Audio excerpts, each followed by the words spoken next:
Hello and welcome to Good Morning RPG. My name is Leia. This is Matt, and we have our lovely guest today, Saz from Meeples and Dragons. Thanks for coming with us and hanging out, Saz. Thanks for having me. I know I was supposed to be here like ages ago, but yeah, life and stuff. Look, Yeah. let's life all and stuff, pretend. Exactly. Let's all pretend that this was organized last week, and nothing Absolutely. ever gets in the way ever. And cheeky for everybody there as well. Everything goes according to plan all the time. All the time. Absolutely. Turns out that soundboard is Can still argue with working, that. by the way. It's a treat for me. Wait, are we still the soundboard that died? Hey, thanks for the No. sub. Oh, thank you, Jess. No, so Oh, my thank you, Jess. my mixer is the thing that died, and I have returned that to the store, and hope it's going to be like 6 weeks. Apparently, they were like, "Oh, Wow. Hey, thanks for the oh, sub. thank you, Kate. Hello, Kate. Oh, hey, Kate. I've got a secret one. Yay. Yeah, no, my mixer, the Go XLR Mini I had, completely died. So right now I'm running my Rodecaster, which we usually do all our pre-recorded stuff on, and it's a lot more desk real estate. And the other thing is that all of the audio goes through one channel now, and it's just, my God, just a whole thing on my stress, because I didn't realize how much I appreciated the feature until I didn't have it. To have it's called Loopback. And I don't want to download like a virtual version because I like having like the physical sliders to use it. Gotcha. Um, Well, Matt, thank you for taking on this clearly very heavy burden that we've placed upon you Thank you. in times of hardship. In times of technical hardship, I understand. In times of technical hardship, yes. Did we just trigger half a hype train? Oh no, it's near a hype train. Okay. It's a near one. Near a yeah. hype train. My chat's all wonky because I've got too many Talk about windows it. open on the main window now. It's like it starts like in the normal spot, but the text went vertical, so it's like a hype train is close, blah blah blah, and it goes all the way down the overlay now. One more person and we get a hype train. Stop it. Hold on, let me see if like my my regular account has a Prime. Just like That's force a good it. question. What's happening with my other account? I think I I've used only it. have the one. Well, I pay for Prime on my personal account because I want that free shipping. Oh. Yeah. So Hey, thanks for the sub. go. there we go. Bloody got it. It was my anniversary. I love that Squirtle twerk, the twerkle emote, as it were. I love it. It's such a good It's emote. incredible. Ah, yes. Thank you for the Hype hype train train. trigger. Yay. Thank you. Okay. I destroyed my train of thought. Entirely. We were talking about computer stuff again, which I say not We to could get repeat off that. because Leia can't follow computer stuff. I know how to work the computer once it is on for the most part. Other than that, I am a complete and total dweeb. It is Scrane's emote, isn't it? Yeah, I thought that was... I was about to say, is that Scrane's emote? But I couldn't remember if it was somebody else that I knew. But yeah, that's the twerking Squirtle. It's from incredible. it's from Scrane Games, and lovely person Pretty great. and lovely emotes, as it were. Yes, absolutely. Ooh, Um, I have worse hiccups today. Oh, before we start, okay. Well, you're starting your bust. You're continuing your bust, I should say. Yes. Before I sidetrack That's once again. better. Yes, I am doing my best again today. And hopefully I'll be able to get to the sweater. Well, not hopefully. That's what I'm going to do. But I haven't picked the color yet. So I guess it sounds like Matt is about to get off on a little bit of a side Excuse track, me? Hey, so thanks for the sub. I will be... Oh, thank you, were Talara. You're like, I want to talk about a thing, but No, just the phrasing that you had. You said Matt's gonna get off on this thing, and I was like, what? What am I doing? You're gonna go off on a rant. No, this is news. Mild news. So, I will be taking suggestions for the sweater color. If anybody wants to put that in there. Wongy, thank you for the gift sub to Teleria. Awesome. Thank you so much. More hype train. Saz, Yes. what you doing today? What do you got for us? I know John went around Discord telling everyone I was going to paint my little grung that I've had sitting there for like 2 months, but I'm not. Could we put like an aspirational grung somewhere?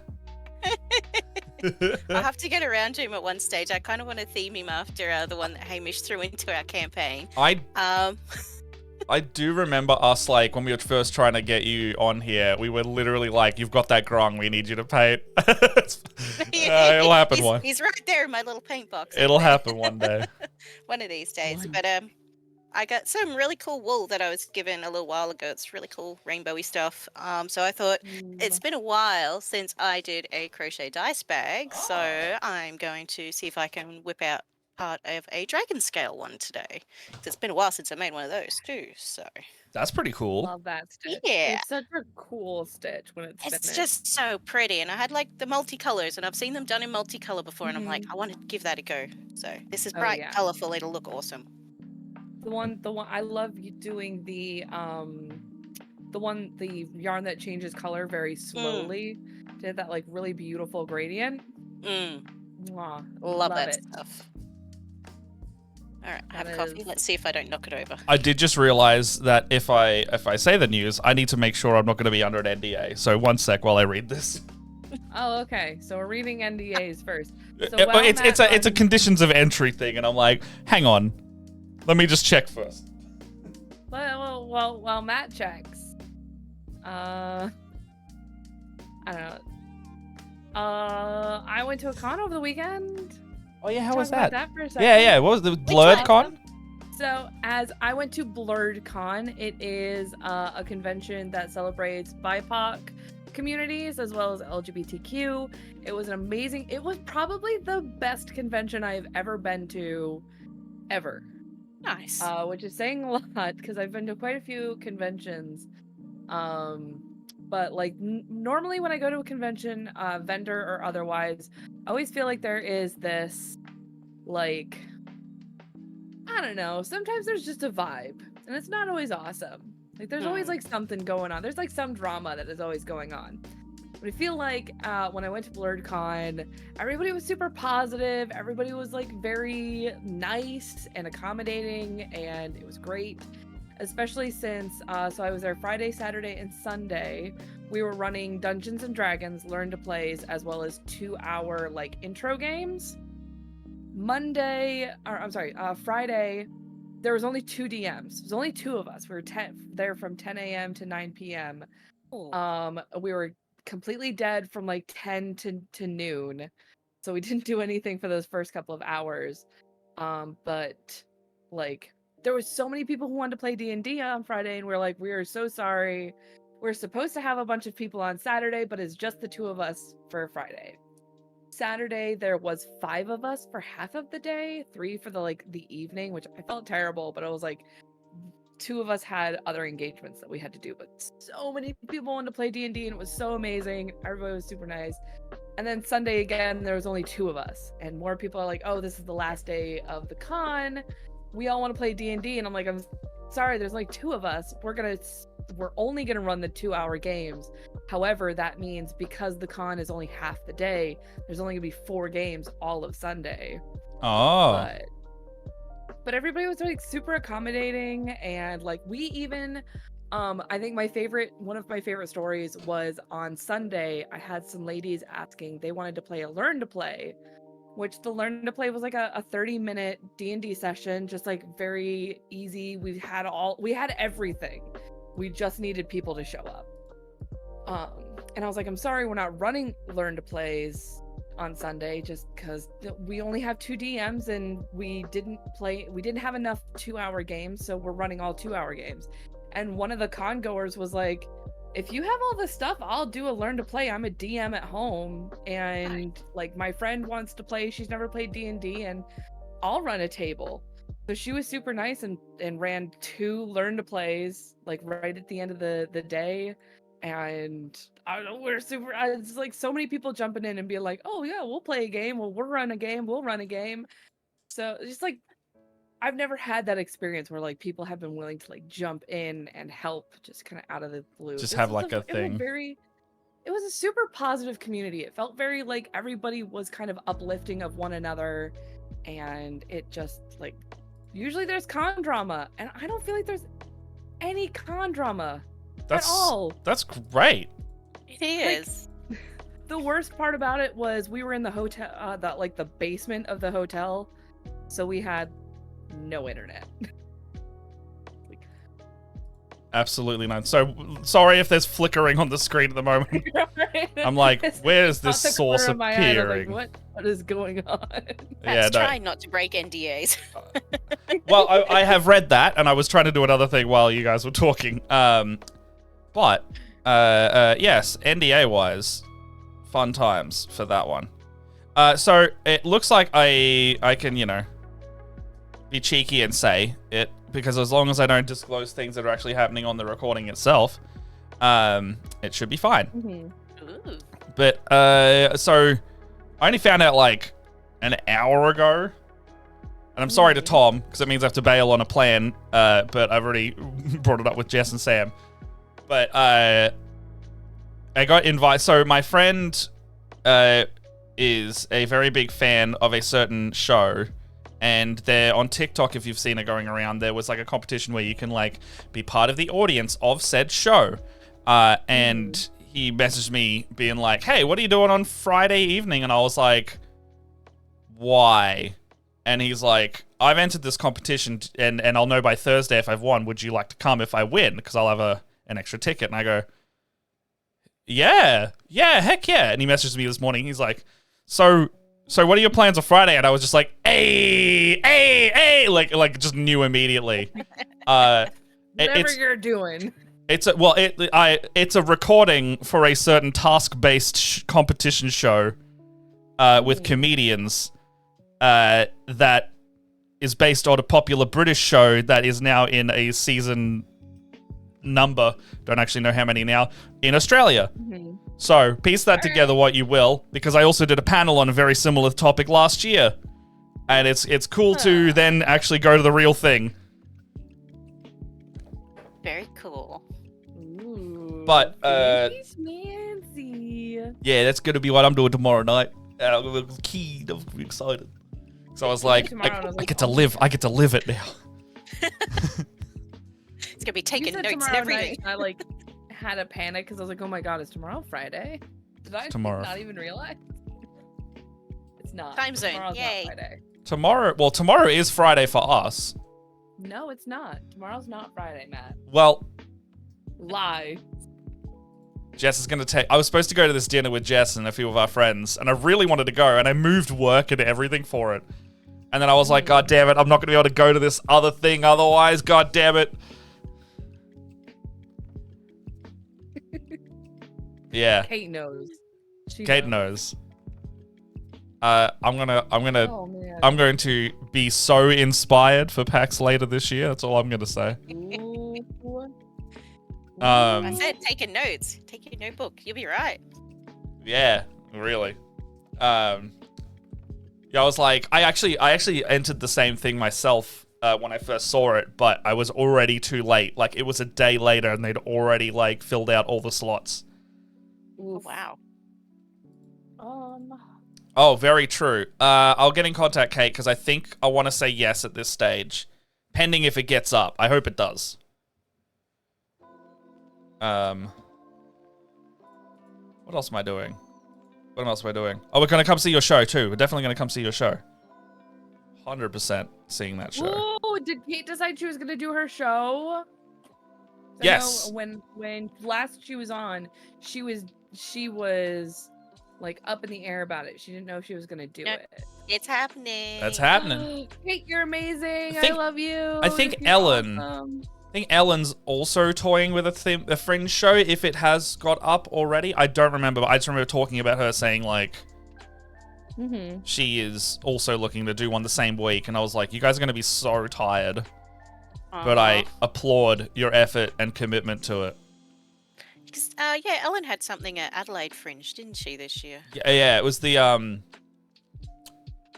she was telling us at the filming, it was like a drag king character. Yeah. Very funny. She showed us photos. Do we really expect anything less from Ellen, though? Yeah, flying across the country roller coaster. Speaking of flying across the country, 7 days until I fly across the country your direction. Oh, that's right. You're going to Perth. Yeah! Gotta go see people. Yeah! Everyone. Gonna go see everybody. I was like, oh no, I'm only here for 10 days, and 5 of them are the days that I can do things, because half of it's a Jess and I anniversary trip, and there are many more people than 5 days to do stuff with, so we're like, dinner, everyone, dinner. Yeah. Just do it all in one go. Yeah, we've already like sort of booked it. Well, it's booked, I should say. It's just like, we've got more than enough seats, so if like if everyone brought a +1, we'd still be okay, type thing. Nice. I can't get this reference thing. Oh yeah, absolutely, yes. I need to make actual plans with George, because George is also with me on those off days, and we have a hire car, so I can pretty much do whatever we want. We're gonna go see Wooden Forge. I'm gonna go visit Aaron, and have a little hangout. At the very least, is one of the completely solid plans we've got. Okay. I think I'm gonna go with this blue. Oh my Like gosh. kind of a toned down. Ooh. Is that a fang? Called the Fang. It's a Yeah, look at you hitting it on the head. That was a good base coat. I was spraying something in the fang yesterday. Have a good time at work. What you're working on today. Don't drink our paint water. Well, not if Jess has anything to say about it. What? What? She said, have I'm not fun, drinking stay anything, safe. sir. Don't drink the paint water. I'm not doing that. I'm not doing that. Jess, I'm not doing that. Fight you. Oh, Jess coming in with Jess, the emote based on Jess. Don't make me Jess. I know where you live. Do you? Oh, yeah, you do. I was like, hang on, how? We have sent each other mail. Yeah, you know what friends do. 1v1 me. I will. Forbidden cordial. Oh, does anyone know ProZD and or follow his Twitter, by the way? The voice actor / Vine person / TikTok person? No? He's the voice of Flack in Borderlands 3. He's like a, he's a super prominent voice actor. Oh, he's Ratatosker in Ragnarok. Yeah, I nah, can't that's think not of that ringing any guy's bells. voice right now. That has been, you know how long ago I played Ragnarok? You know how many games I've played between now and Ragnarok? Yeah, sure. I guess oh wait, it came out last year. It did, yeah. Yeah, you're right. You're right. Zelda's like been a whole, I found out my hour count in Zelda 3 days ago, and I'm still in shock. How many hours? 150? Ooh. Jeez. That's in a 2-month period. That is one. You're getting close to my my Diablo hours. What, Diablo 4 or regular Diablo? Diablo 4. Oh my god. Diablo 3, I have over 2,000 hours logged in Diablo 4. I checked my Destiny as well the other day. Yes, I also have about 2,200 hours of Destiny between Destiny 1 and 2. But that's over 10 years.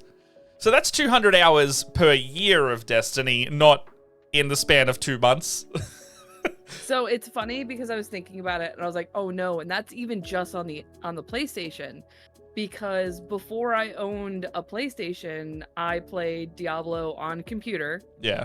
And then I played it on Xbox, and that is like, and those accounts do not carry over at all. Mm. So I played for many, many years on computer. Stop. I played on many, many years on the C word. So apparently I can't say that in here. Apparently. And in my Xbox. All right. I can't load my reference image for some reason, so we'll just deal with the regular. But I've got my jellyfish that I will start.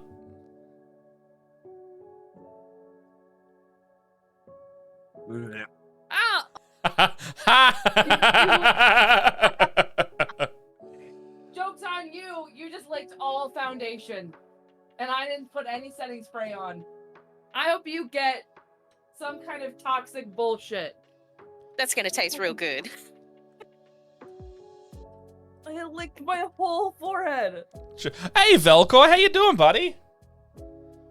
Hello, hello. Good to Long see time no you. see, stranger. Yeah. Hello.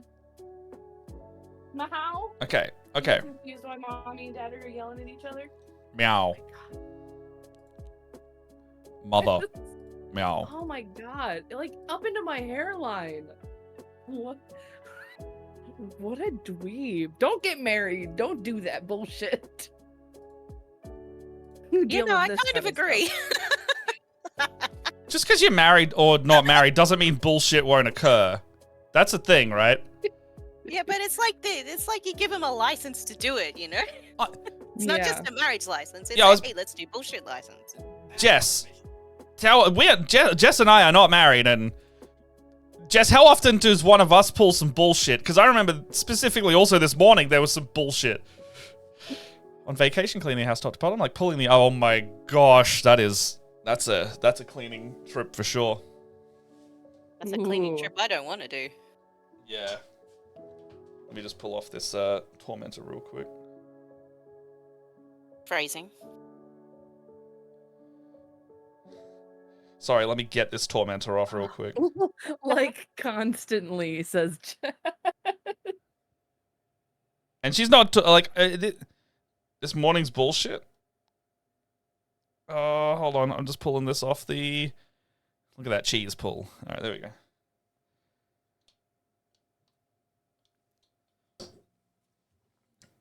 Oh my god, I think this blue is perfect. That's a nice blue. This is like, it's like a really nice gray blue. Oh, yeah. Yeah, that's the fang, right? It's like, yeah, it's like a dark, almost dark denim. It's Promethean, hello. Shout out to Saz. Hey. We don't have bingo cards on this one. Especially because my train of thought. Especially because the light undercoat really helps the fang kind of pop. Hello. Yeah. Speaking of legends, hello you bloody legend. Ooh. Yeah, I'm gonna ask my partner not to print anything in this hardened milk color. It's a little off-putting. Alright, so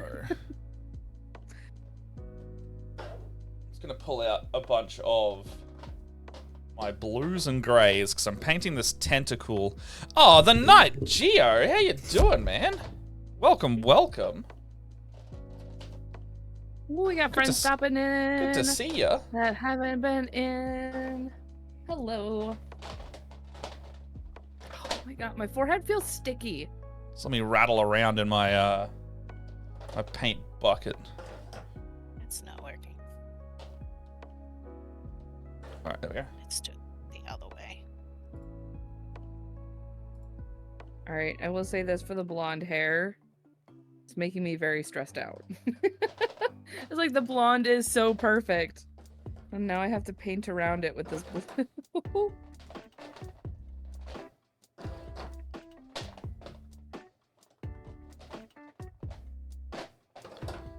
Grays and blues and grays and blues. And where are the rest of my grays and blues? Are they downstairs? No, they're all in this contrast Tupperware that I have, but it's the question is where.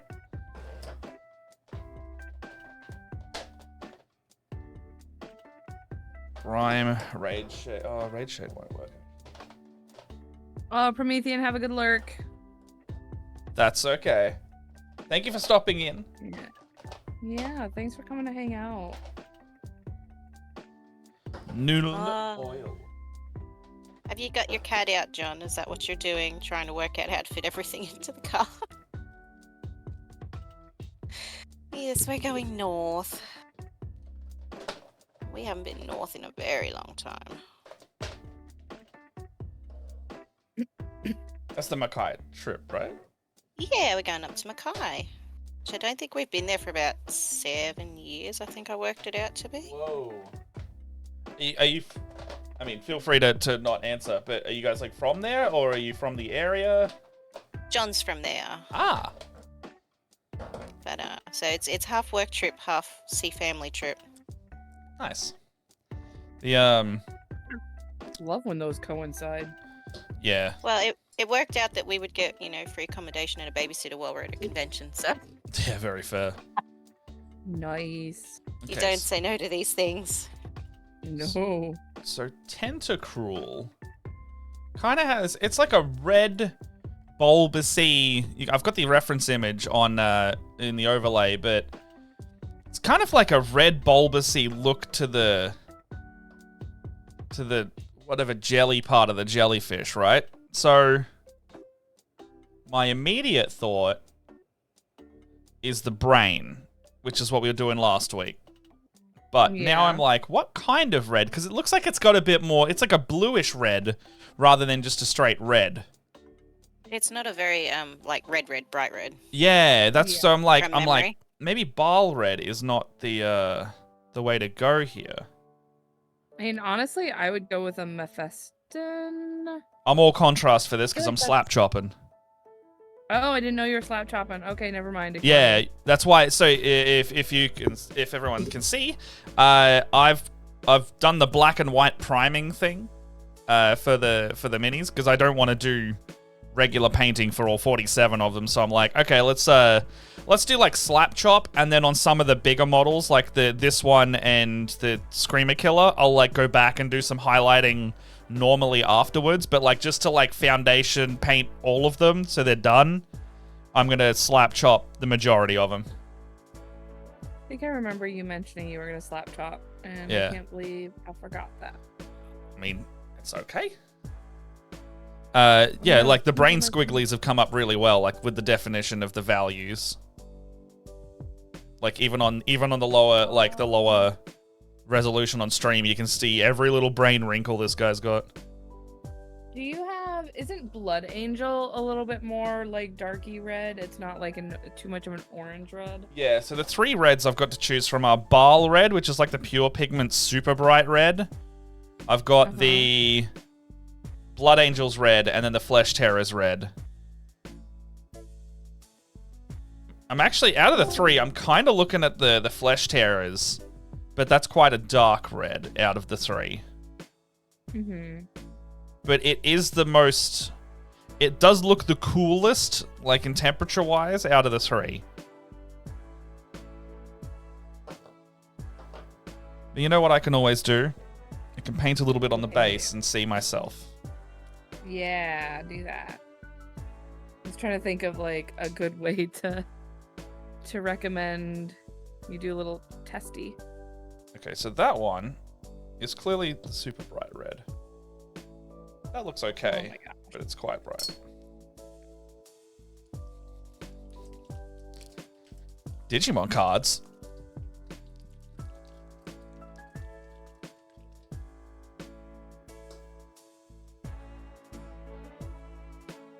I don't think I've ever played Digimon.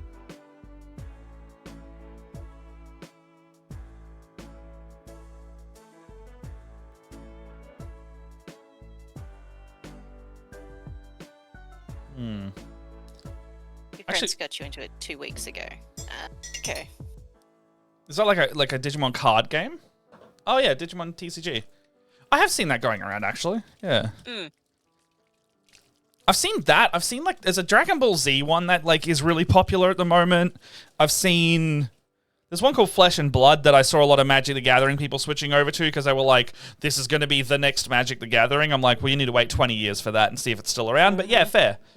I was like I don't ever want them to not succeed. I just want to, you know, it's a big move to say this is going to be the next Magic.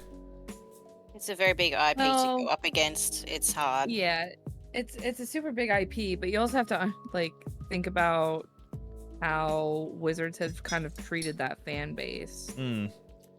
So there's a lot of people jumping ship That's it. because of just drama. Okay, so I've got the 3 reds pretty close to each other. And it's actually looking like the pure pigment Bile red is actually the coolest one. Ooh. Because it must have a little bit less of the darker color in it. So this one up here is looking the coolest, even though it's the brightest. And this is Blood Angels, which is more of like your oh, okay, sorry. The brain's Blood Red's doing the literal blood red thing. The Flesh Terrors is like darker and actually the warmest, so it was I think inverted. I tend to agree with you, I think. Especially since like how much like you look at that like bottom bit of the lens and it does look like it gets a little bit cooler. So I think I think it's Bile red. Yeah. I think you're right. Interesting. I didn't expect that. It's so hard to tell with contrast paints sometimes. This is why we do test strips. Yeah. I've forgotten how to do one of my stitches. I'm just Googling it because I'm like, wow, it's been a while. I always have to Google because I feel like everybody like annotates their stitch patterns. And I'm like, Yeah. I can never remember what this means. Or it's the UK and US patterns use different terminology for some stitches, and I'm just like, Yes. which one am I working to? I've noticed that like treble crochet in America does not mean the same as treble crochet in the UK. Which is the one I'm actually checking. So frustrating. Just show me what it looks like and I'll be fine. Oh, we're on a shaky hand day today. How many times do I have to pull my crochet hook through? Okay, it's one of those. Okay. What I might do with this brain is I might highlight it in like a bit more pinky, and that way it might read as that like magenta-y color, I think. But on first paint contact, it looks pretty good. Like it is very much a red brain. Ooh, I'm loving how this fang is coming out. Nice. Oh, that's nice. Yeah. It does look very Oh, good. it's so perfect. Yes.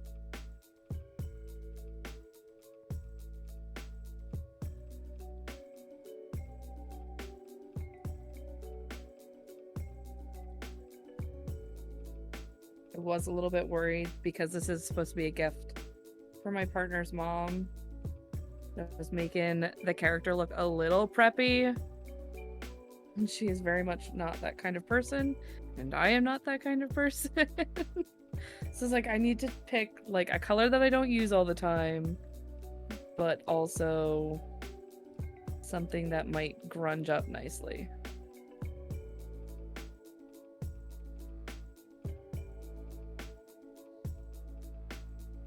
Should have heard like the mental checklist I went through this morning for it, Matt. Oh, yeah? Yep. I was like, can't do red or green because I just did a cozy with red and green for the Freddy Krueger sweater that I put on the one. Can't do purple because I told myself I'm not painting anything purple. I refuse to paint red, or I refuse to paint orange and yellow because orange and yellow are evil. Yellow contrast, I'm telling you. Yellow contrast is words.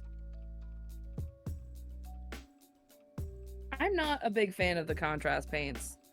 I like to touch my stuff too much. That's fair.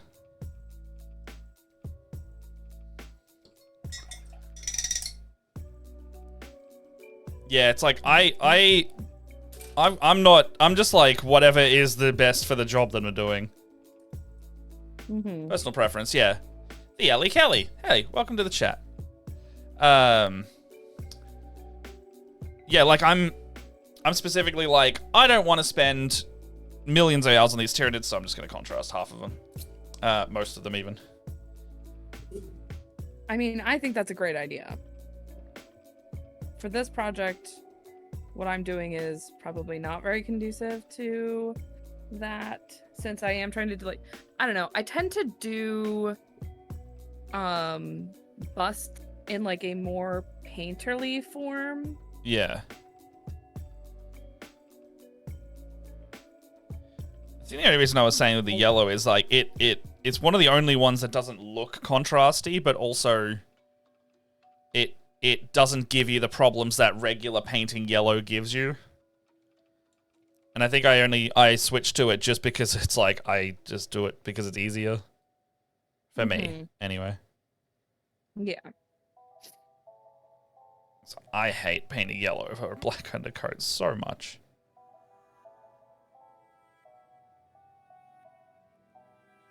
Ah, there we are. Contrasts are great for people who want to play and get a quick... Yeah, exactly.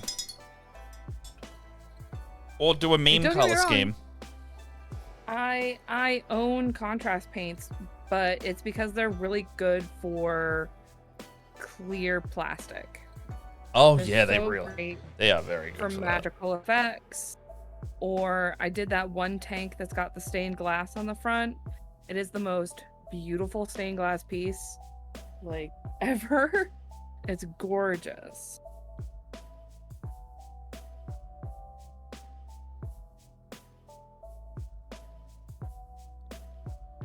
Okay.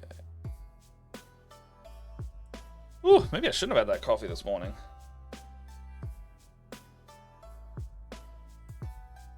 You're shaking real bad. Oh, yeah. It's weird because it's like it can go either way. It's like sometimes if I don't have a coffee, I'm shaky, and sometimes if I do have a coffee, I'm shaky.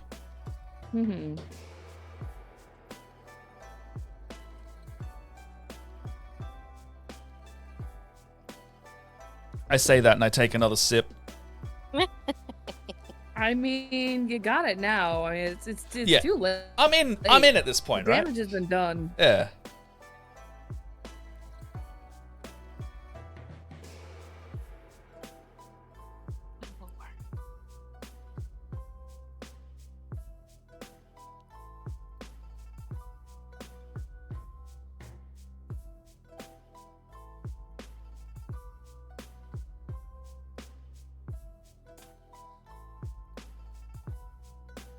Oh, my goodness.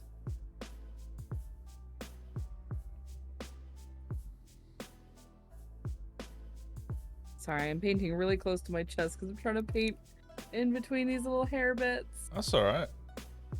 I'm trying to keep the model like in center of frame. The eternal struggle. I know, right? Well, I'm also testing a backtrack recording thing today. Not backtrack recording, like today, my camera feed, like for the painting camera specifically, I'm also recording it locally because I'm testing a thing to possibly make it so I can have like B-roll if I ever wanted to make a YouTube video or something on the Pokemon Tyranids later. So I think I want to, but it's one of those like, I'll do it when I have time or you know, the motivation strikes. So if I have it already done and set up in a way that I just literally need to pull the stream feed out and then put a voiceover on top, then work smarter, not harder. That's a good idea. Yeah. As long as my computer can handle it, which I think with the new upgrades it can do it pretty easily, then we'll cook them with gas. Then I also don't have to go and get the same model and paint it again. It's already painted on stream.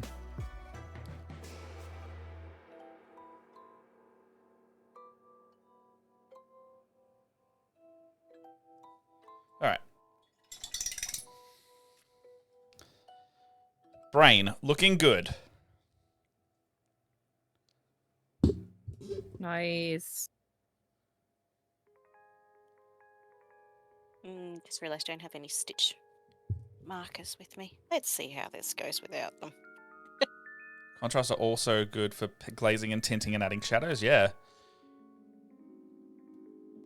John, do you know the story about Tyranids, like, in StarCraft?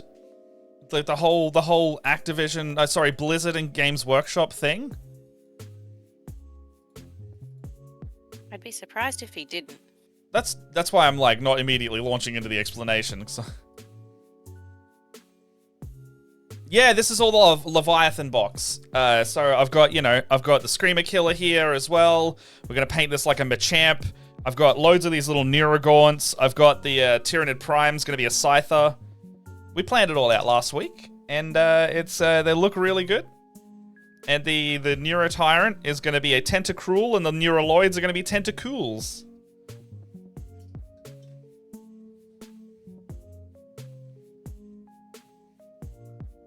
But yes. Yes, in short. Oh, that's fair. I was both subjected to the FOMO aspect and also the shiny new models aspect.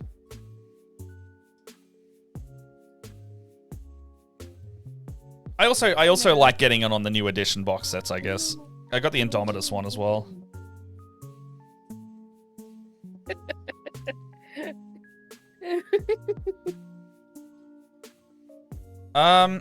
So the story with Tyranids and StarCraft. So the reason StarCraft exists at all is because Games Workshop and a young company named Blizzard at the time were trying to make an RTS. Now, the license fell through and they stopped working with each other, but they'd done a bunch of work on the game already. So Blizzard was just like, you know what, bugger it. We're just going to make our own IP and have similar units and things anyway, and we'll call it StarCraft. And if you ever look at Tyranids and Zerg and James Rayner's Rangers and Space Marines and go, hey, they have pretty similar designs. That's not an accident. It's because they literally were Space Marines and Tyranids at a certain point, and they had to change it all after they stopped working with each other, but they didn't want to dump the game entirely because it was a good game. So StarCraft could have entirely been a Warhammer 40,000 IP game, and may never have had the legacy of StarCraft, or it may have had the legacy of StarCraft, but in the flavor that is the 40k universe. So those two concepts of like Zerg look like Tyranids, it's because they literally are Tyranids reskinned and given a new flavor of lore. It's fucking Resident Evil all over again. What's the Resident Evil one? I don't think I know that one. Have you ever noticed that, I can't think of his name right now, the main character from Devil May Cry looks an awful lot like Leon Kennedy, but with white hair? Yeah. Yeah. Okay. Yeah, exactly. Capcom is like making this. They're like, we're fighting demons. This might not be Resident Evil. Make Leon's hair white. Call him by a different name. Fuck it. Dante. Devil May Cry is born. Great series, both of them. I've got I found a Devil May Cry anime like when I was young. Oh yeah? One of my first. Yeah, it's just a small couple episodes. But I remember watching it on YouTube. It was like one of my first animes. They basically copied StarCraft's bunkers for Space Marine ones. Yeah. Yeah. Yeah. And like people who are working at Games Workshop now very clearly were nerds, probably at the time that StarCraft was a thing. So there's probably like a weird Ouroboros snake effect happening where they're inspired by the thing that was inspired by the thing, and they're making new, it's all kind of churning into itself in terms of inspiration and creation. In a good way. Didn't we talk about this last week? Did we? Yeah, I think it was in the terms of AI. Like, when does AI? Or nope, that was a conversation I was having with somebody else. When does AI start proxying its own stuff? I know we were talking about like a copy of a copy thing. Yeah. Similar vein. I know we were talking about AI as a use of a tool rather than AI as a use to data scrape shit last time. Yeah. That's why I got the conversations mixed. we were talking about the Dungeons and Dragons VTTs. Oh, fair. With this other conversation I was having about AI. Like, at what point does AI begin scraping story off of itself? Oh, look, it'll probably happen at some point. Oh, yeah. There's a cat hair in my paint. Dawn of War. Yeah, Dawn of War was like probably my favorite PC game for the longest time, and probably is still up there as one of the best PC games for me. Like, it's old and dated, but it's just such a shining gem of its genre, and the genre doesn't unfortunately exist in the same way anymore. Like, it went the way of, like, I think MOBAs took over and then RTSs died. And then they tried to, like, make Dawn of War 3, and it was like, they tried to put, like, MOBA elements in Dawn of War, and it was like, I like the base building, but I don't like having a lead character that I play as in this game. Like, it's an army kind of building thing. Oh, hey, NATO. How you doing, man? Hey, NATO. Dawn of War Dark Crusade, still one of the best RTSs, like, period. Soulstorm, awesome because sisters are in it. Yeah, I was gonna say that's the one that got me into computer gaming. It's like when I first met my one of my now partners. He was like, "Here, this is Warhammer. You can play as these awesome nun ladies," and I was like, "I want to play as awesome nun ladies with guns. Let's do this." Unfortunately, the only thing the unfortunate thing with Soulstorm is like the air vehicles really put a weird spin on the game in a bad way. But, like, the addition of Sisters and Drukhari, the Dark Eldar, were, like, awesome factions for the game. So it was kind of like a this is really good, but kind of situation, you know? Yeah. There's, like, a big but in the mechanics of some of it. Mind you, Celeste, the what's her name? Celestine, the Living Saint? Fucking god-tier character. Oh my gosh, I loved. Holy Dude, so shit! My literal like strategy was build up as many troops as you can until you can build Celestine. Top Celestine, raid the other base, mess everything up, win. Yeah. That was it. So,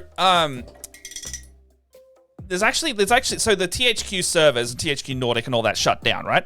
But there is a version of Dawn of War that you can still play today, and they have like completely made it their own in the mod community. It's called Dawn of War Ultimate Apocalypse or something like that.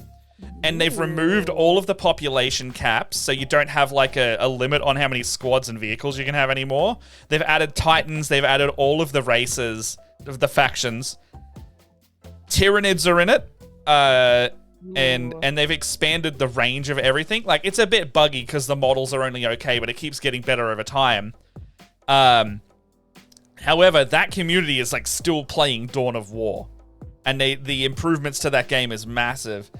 I haven't had the chance to play it, but I know it and I respect it immensely that people love this game so much that literally it came out in 2004, so it's 19 years old, the first game. And it is still kicking as one of the best RTSs of all time and living to this day. Ooh. That's amazing. Like, I love that. That is super cool.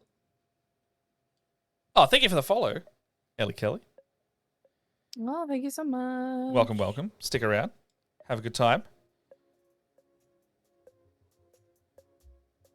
I am living for this sweater color. I want a sweater in this color now. You should either Like, you can get one or make It's a one. really nice blue. it is like a Yeah. high quality blue. It's a little bit more blue in my hands because of just the way that my computer captures this particular this camera. It's but still that it really is lovely just- grey blue. Your camera's also not blowing out today because I think the Fang has really like brought the exposure back to normal. So your camera looks as good as the photo you took in the Discord. And the way it's sitting on it, it just looks like it's almost like it's a soft material, not paint. It's really good on the model. Yeah. So good. Now I have to wash it. I gotta be careful to not get it in the hair. We'll let her dry for a second. Wow. Shake your hands, shake your hands. Let everybody observe. She's a darling. Look how cute she is. Oh, love her. I take a couple sippy sippies. John says, actually, you know, it would be a nice idea. Grab a few people together and run some games of Mordheim, the video game, but not with the AI, as the AI cheats terribly. He's always trying to get people to play Mordheim because Is that Mordheim. Is that the nightly one where you can like mount horses and things? Like it's like a night like a medieval battle simulator kind of thing? Fancy. Is that the one? Sounds. Leia has no idea. What John says no. Oh, I'm thinking of Mord How. Like HAU. That game made me horrendously motion sick. Oof. My brother literally bought it for me. He's like, I want you to play this with me. And I did the tutorial levels. And I had to be like, I can't play this. And he's like, why? I bought this for you. And I went, no, as in it's not that I don't like it. It's I literally can't play this game. It makes me want to vomit. Is it like just on the computer screen? I for some reason, I have a weird thing with playing games on computer when they're like really high frame rate or refresh rate. Huh. And like, I think it's also the field of view. Like, I noticed that if in certain games, if I make the field of view larger, it's okay. But yeah, I get motion sick quite easily. Like, I can't look at my phone in the car type thing in a passenger seat. Like, if we're turning around corners, 4 corners and I feel yuck. But yeah, it just, I think it's like that equilibrium thing messes with me really easily. Can't do spinny rides either. I was just curious because, like, I know, so, like, I've talked before about how I'm, like, getting really into VR. And my problem with, I was telling the guys, I was like, I know it's going to sound really lame, but I think I'm going to play this Horizon game sitting down. Oh. Because my problem is, like, whenever I move forward, your body wants to. Like, or, like, the thing that gets me is, like, you have to pull yourself up. Whenever you're, first of all, you have to climb. And that is just terror-inducing, period. But at the top of every climbing obstacle, you have to pull yourself up. And that motion makes my body want to yank itself forward. Oh. So I'm constantly, like, almost teetering myself over. Yep. So I told the guys, I was like, I think I'm just going to play this sitting. It's going to look ridiculous. But so your body like fall over. So your body's doing the thing where you like expect motion and you're compensating for it. Yes. Yeah. I had to unlearn that one. Oh my god! I'm sorry. I rolled over my blanket. Now I can't get it out. All right, I'm back. Love Games Workshop models, but every time they release something new or update the range, my god, is it too detailed?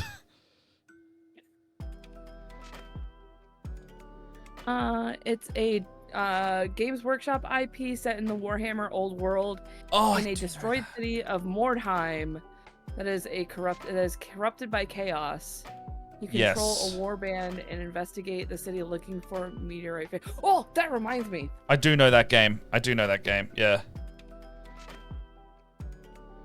What's reminded you? I still have to get Gaunt's Ghosts models. As in, like, for your boy? House, so I can say it. Yeah, so, okay. So... He's been reading that, right? He's been reading the Gaunt's Ghosts? Yeah, you know how I, like, mentioned to you that, like, I got him this book for him to listen to? He, like, steamrolled through all of the books. Did you put him on Horus Heresy yet? Because I put that... I said that as a joke, but I think he would actually steamroll them. Because there's 60 of those. I told him about it, and he was like, eh. Get him to just do one, and let him sink his own rabbit hole. I have no. Do you know how much money he spent on audiobook credits?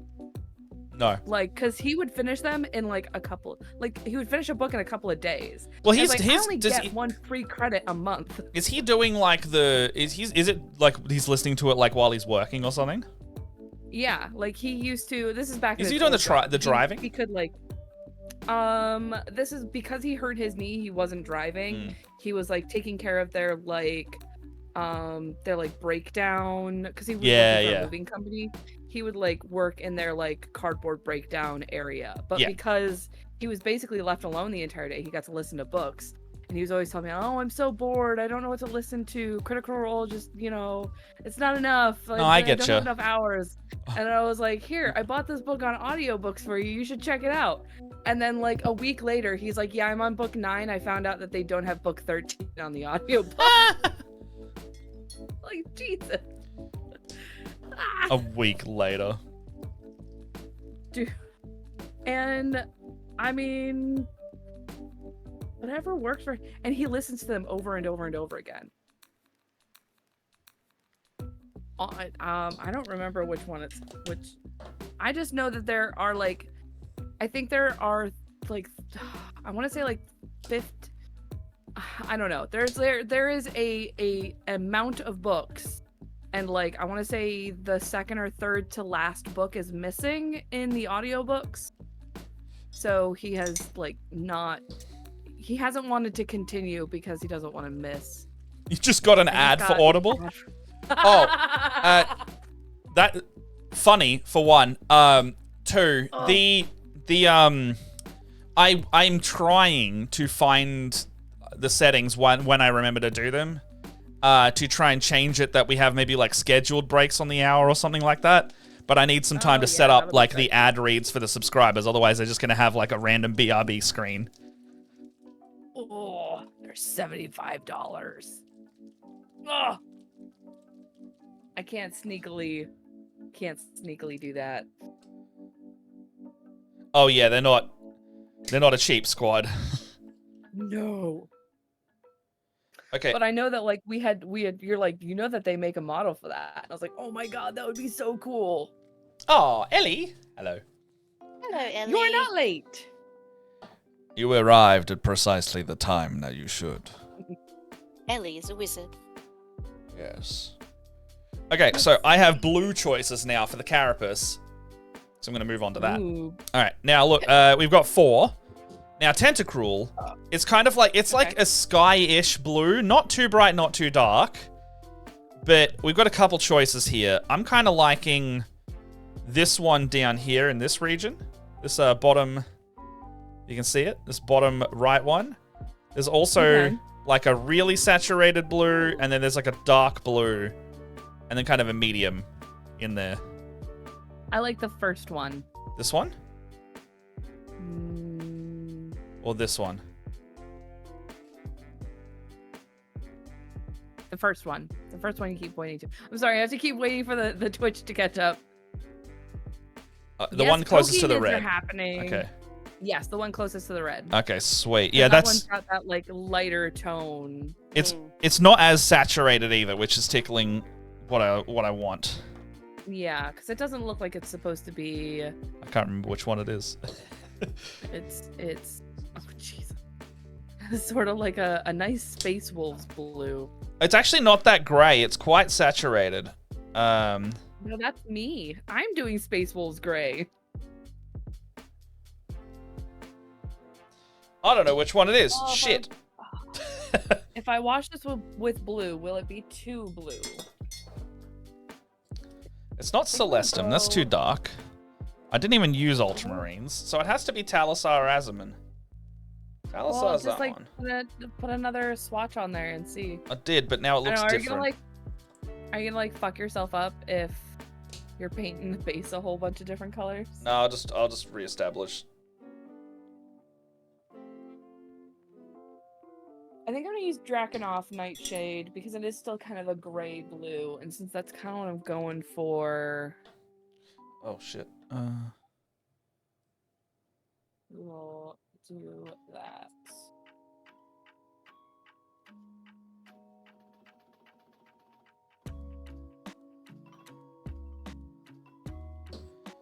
Right. God damn it, which one is it?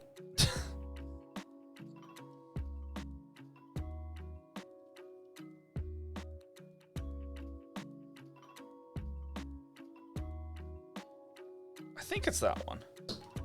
I think it's Azure Moon Blue.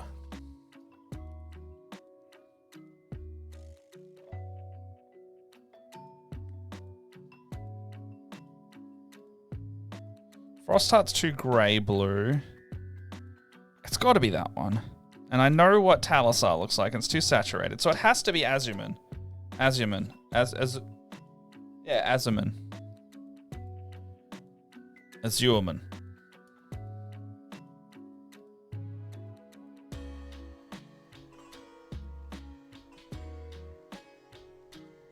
Look, I'm going to just commit to it.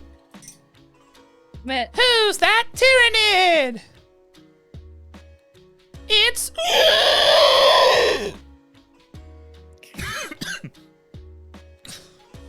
It didn't sound like it felt very nice. It hurts the throat, but it sounds good. Gotta get a hydrate on that one. Oh, hold on. I'm doing wash. I can't do a hydrate. I have a reverse holo of that one.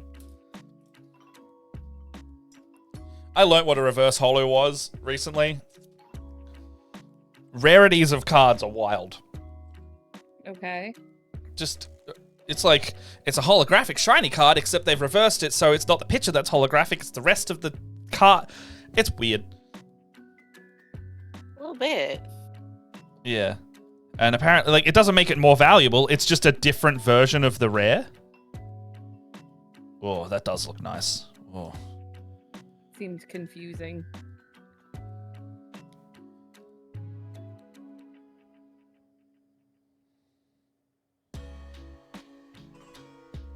Oh, blue.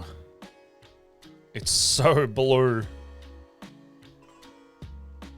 that a good thing? I don't mind it.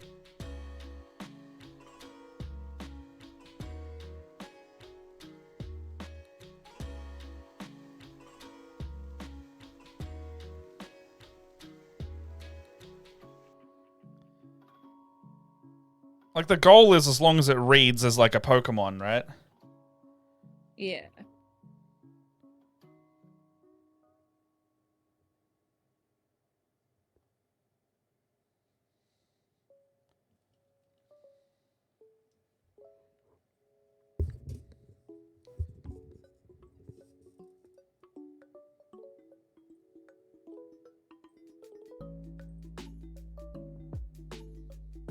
I am assuming that's what your goal is.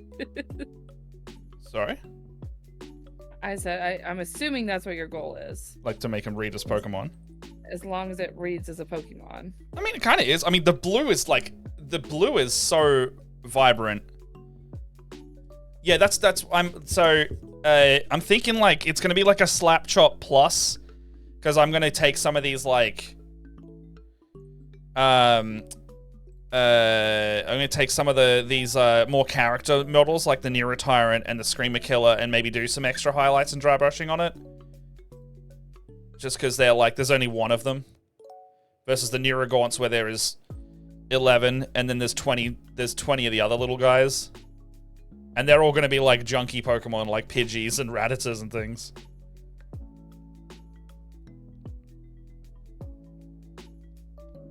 If you're in the Discord, I actually uploaded the stuff from last week, so you can pretty much see the plan for a lot of, like, about half the box that we were doing on stream last week.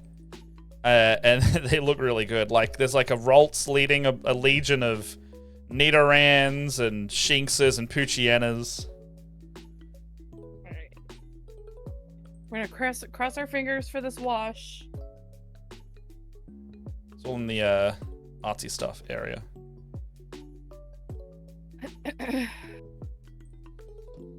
When will you be releasing the Tyranid cards for each of these, Matt? Oh, like the Who's That Tyranid thing? I'll get around to it. That'd be like if I want to finish it first, I guess. Like, I'll finish it and then I'll start like messing with that, because I'll make like a little template maybe, and then and then do it. that I just looked up to see you painting, and that is gonna look so freaking cool. It's a good Especially blue. once you like get some highlights on there. Yeah. That blue is looking sick. Well, the slap chop's giving me like a baseline for a lot of these highlights to start with, so it looks really good already. Yeah. Well, I think like because it looks like there is like just a smidge more light in some areas, but I feel like some just real quick dry brushing could just That's pretty much take it. that to the next level. That'll be it. That's the plan. Actually, the other thing I was going to do, it was maybe like, so I'll bring it up for a little close up. The other thing I was looking at doing was Tyranid armor has like this like, they have like lines on all of the models. Like you can see it in the actually the reference type might be too small. Basically on like the edges of all of the carapace pieces, there's like lighter and lighter lines to make it look like it's armor plated, I guess. I don't know. I don't know the word for it. I've heard it a billion times, but I can't retain it. Like carapace? No, it's like it's the effect to make it, the painting effect to make it look like carapace. Oh, isn't it like hashing? It's Isn't that how, like, I think it's like it's a kind of hashing. It's a form of hashing. Yeah, definitely. Yeah. Yeah, you are. You got it. You know. Yeah. I know. I'm picking up what you're putting down. You got it. I have to Meanwhile, wait for this wash to dry, and I don't want to hold it. Good morning, Simo. good morning, Simo. Meanwhile, everyone in chat gets to hear the Pokey and Chill soundtrack as I'm painting these. Nice. Did my Tyranid gene stealers to look like they were one from the Space Hulk? Oh, Really heck like those yeah. colors. Ooh.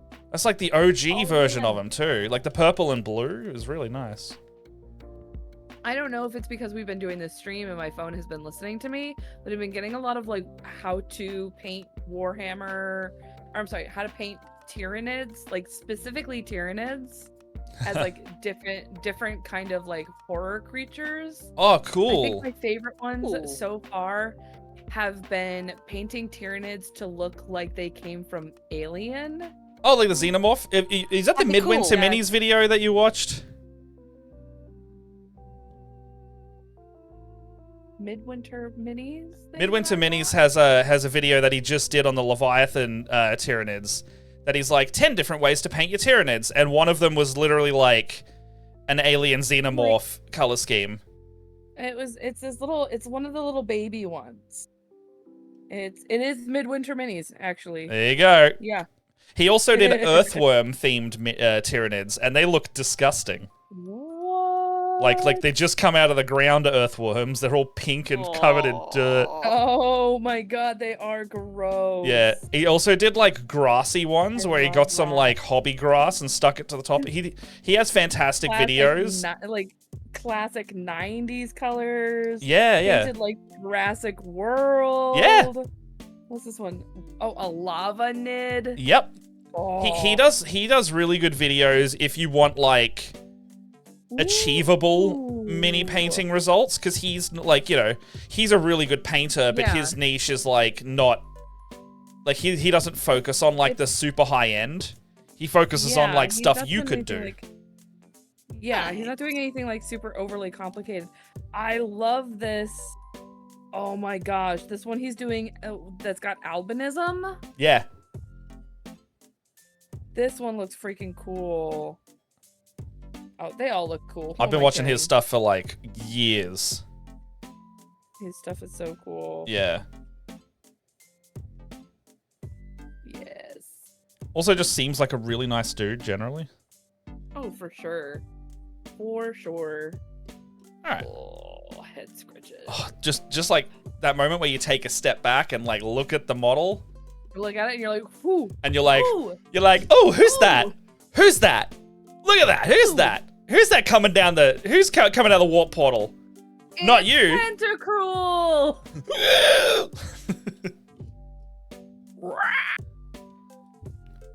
They come out with like just a regular ass voice. Hello.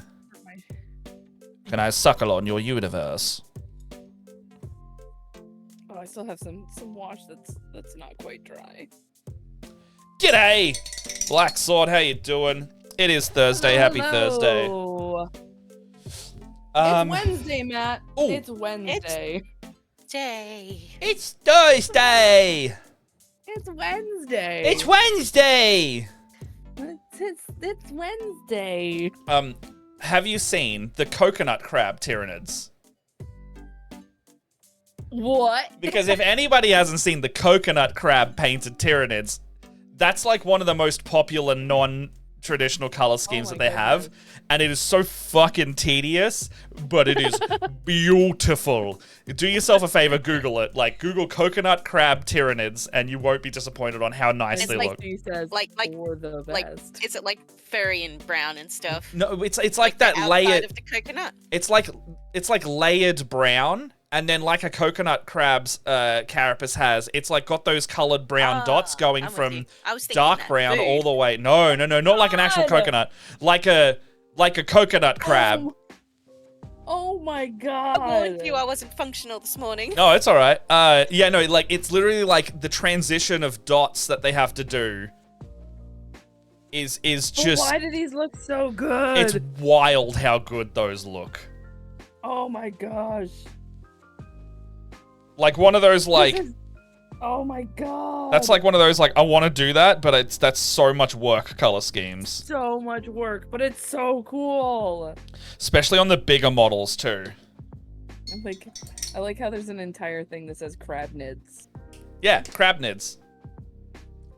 I don't think I've seen the purple version. I've only seen the brown one, but the brown one is so nice. I think there's a brown one. It looks like somebody did a like green and white. Ooh, tropical. And it looks like maybe a bigger model. Let me see if I can Drop a hot link. Ooh. Here, this guy. Oh yeah. That's Pretty nice. sweet looking. It's a work in progress coconut crab variant scheme. Can I click on this, or is Reddit still having a thing? I think they have started to not have a thing anymore, but they've just decided to private everything and or post a lot of porn on their subreddits instead. Because of course, fucking Reddit implodes the week I need information from it. Oh no. You should message the moderators. I'm on stream right now. How dare you?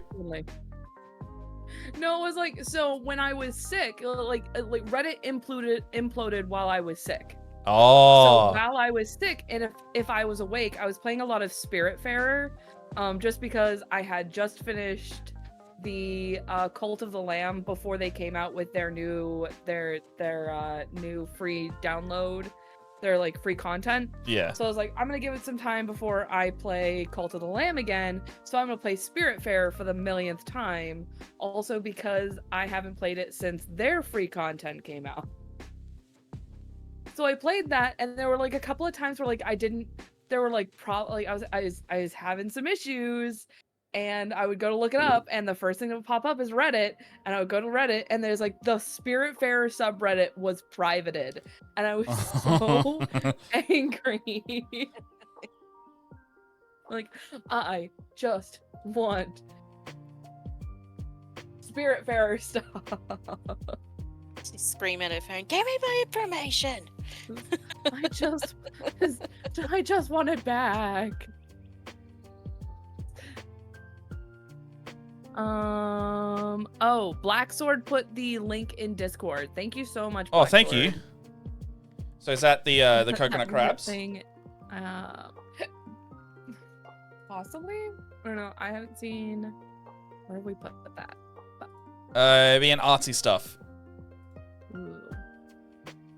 Oh, yeah, you're painting on their website for their Insignium Astartes. Ooh. Yeah, that's nice. Sweet. Did the stream die for anybody else? Did the stream die? I missed that if it did. No, it looks like Chemel said that their connection died. Ah, okay. Let's say my counter didn't reset, so I haven't noticed it. Yeah. The Reddit thing is so annoying. I've been Googling stuff and every time it's private now. Yep. Whenever I watch movies or TV shows, I love Googling stuff. The same though. Especially when you're like, I've definitely seen that guy before. I hate that. Yep. You're like, that guy looks familiar. And then you find out that that guy is not familiar at all. Like, but it totally looks like this other guy. Yeah, I was like, I totally feel like I've seen that guy, but like I've seen none of the stuff he's been in apparently. Yeah. The link to the website for the painting guide. Sweet. Thank you so much for dropping that black sword. We will take a look at that. I'm doing a lot of Googling with the Netflix Crown series. Yeah, he loves history. I've been watching that. I've been watching that really weird "I Think You Should Leave" series with Tim Robinson. What? If you're on TikTok at the moment and seeing like a lot of like those memes where he's like, "You sure about that? Are you sure?" Like that kind of thing. That's where it's from, Okay. and it's very earwormy of a show, like very quotable, very clippable kind of thing. And it's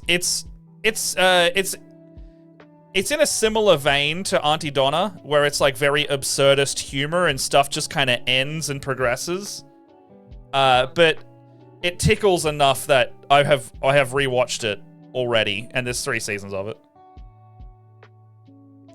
But I wouldn't call it in like my top favorite shows. It's just a weird little funky thing that I watch. Sometimes you just need a show to fill the gaps. Oh, I constantly need media playing, otherwise I explode. So, you know, my current other show that I'm binging again is strangely Workaholics. If you've ever seen that. Oh, Good Omens Season 2 is out soon. Yes. Oh, I cannot wait. That's going to be very good. I will watch the heck out of that. Another good show that I really hope doesn't get cancelled before its time is Beef. If anyone has seen Beef. Not familiar. Stephen Yuen and Ali Wong on Netflix. Basically, they are self-destructive people who take a very petty fight and it gets more and more blown out of proportion.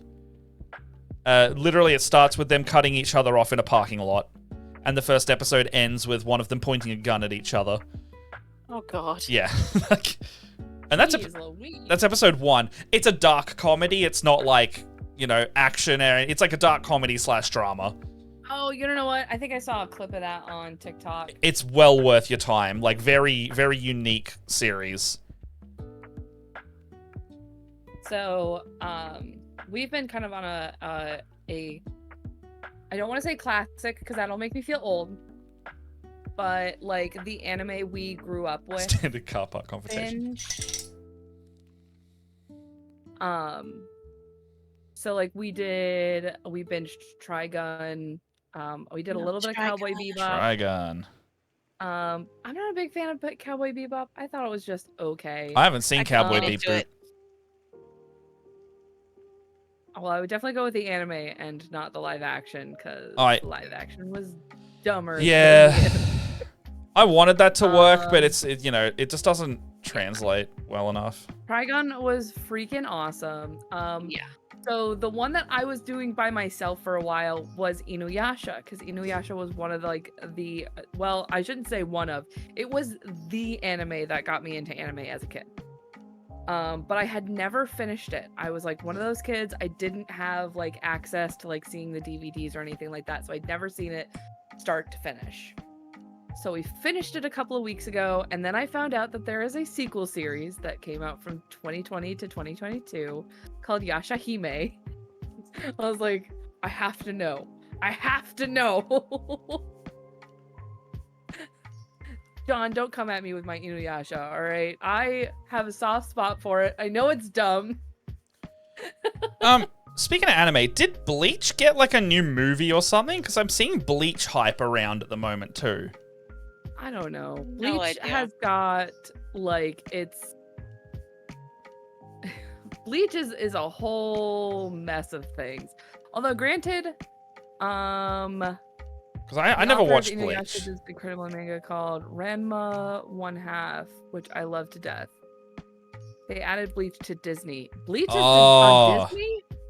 What? Well, Bleach finished because like that Naruto and One Piece were like considered the big three for the longest time, and now I'm seeing like more big three posts, and I'm like, what's going on? Is Bleach getting something new? Like, what's happening here? Because I'm seeing like, I'm conflicted with One Piece because I know One Piece would be really good to watch, but I don't want to watch like 1,200 episodes of anything, you know?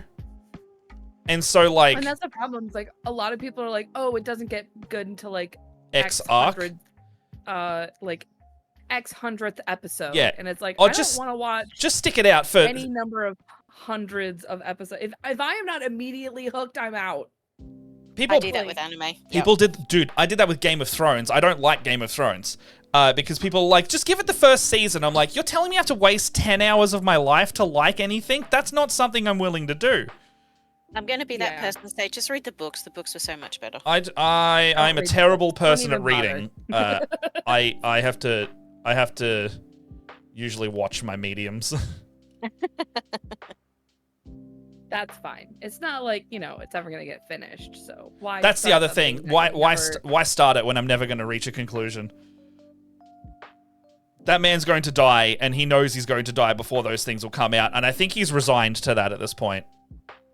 It's just like one book. He was saying there's only like one more book to go or some shit. There's been one more. Hasn't there been one more book for 20 years though?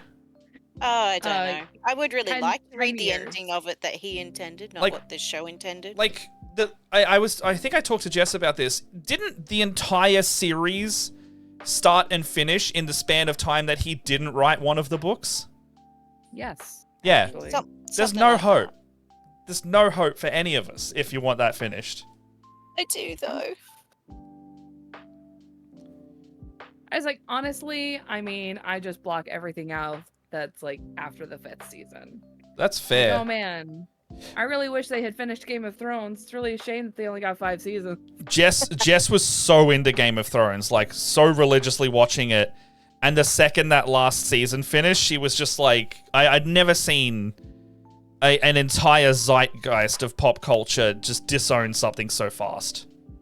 Oh yeah, Like, that's how it is that now bad. here. It's Really? like, we were so into Game of Thrones for the longest time, and then the last season came out. We're all like, yeah, we're done with that. That's like, imagine fumbling the landing that hard. Just with, oh my God, I can't. They killed it. They killed it for themselves. Was House of the Targaryen series any good? The House of the Dragon? It's not too bad. That second thing, yeah.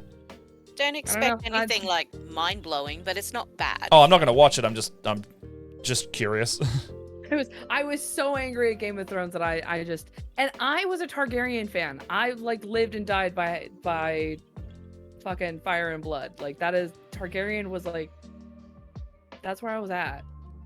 I was like, It's not bad. I enjoyed it. What Stitch was up to shit. This blue was a good choice. I feel like dry brushing was a mistake. I feel like it just made my paint job look really patchy. Oh, I gotta change off this music.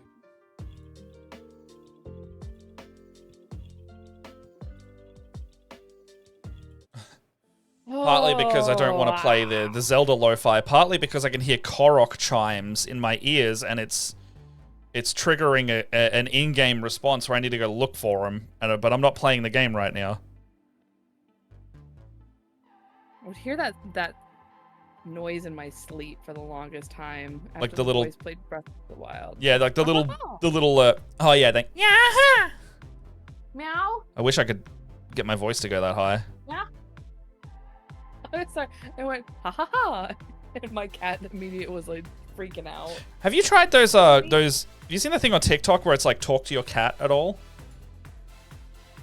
I mean, I talk to my cat every day. No, but like, Same. But he's like, there's like some dude that's like going around being like, now cats say hello like this, ah, and if you say that to them, like there's people reacting to it where they're doing that, and then the cat just looks at them like they've just had the universe opened up to them. And then they'll come over and look well, at... I don't know if it's actually true, but it's very amusing. It's not, because the reason cats meow is actually because humans talk to them. Oh. And also like, to for mimic instance- the response that human babies get because they use the high-pitched wail to get a parent's attention. So it's an attention-seeking thing. Silly So, cats. because for instance, I have a cat who is a rescue, and we got him when he was several months old, and he almost never meows at all because his first couple of months in life were without humans, so he had no reason to meow. Yeah. Whereas I had the other two, since they were kittens, I've always talked to my cats because they are my children.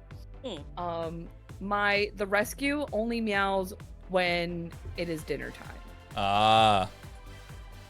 So that is, he screams And at you. And that's my fault, because when he was a kitten, I would be like, speak up before I put the bowl down.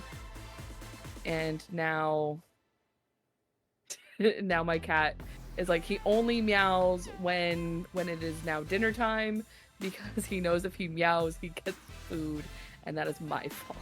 Yeah, you did that to yourself. Yes, cats do believe that we are dumb, naked kittens. That is why some cats will catch They bring like stuff birds or for you. mice, and then they will bring them to you because they think that we're too stupid to feed ourselves. I love Thank that. God mine don't do that. Mine don't do it either, but it's also because 2/3 of my cats are dumb as rock. Oh Yeah, my no, mine's gosh. much better. Tom's cats are the cutest things ever. They are silly little goobers because they're what's it called? An exotic, like something exotic. And they have like that kind of like goober face where the eyes don't point in the right direction. Oh Oh, God. see, I have a cat that has that, but that's just because he's got a lazy eye. Yeah. Yeah. I just think those two cats are the sweetest little idiots. They are, and I will disagree with the cats ignore you because they're rude creatures. I have very sweet cats. Like the only time I ever get like the only time my cats are ever assholes are when you're an asshole to them, like when you're rough playing with them and they don't want to be rough played with. Yeah, I mean that's it. Like when they like snapped back. body language of the animal is also important. Like my lizard gets cranky at me, and that's because I'm being a shithead to them.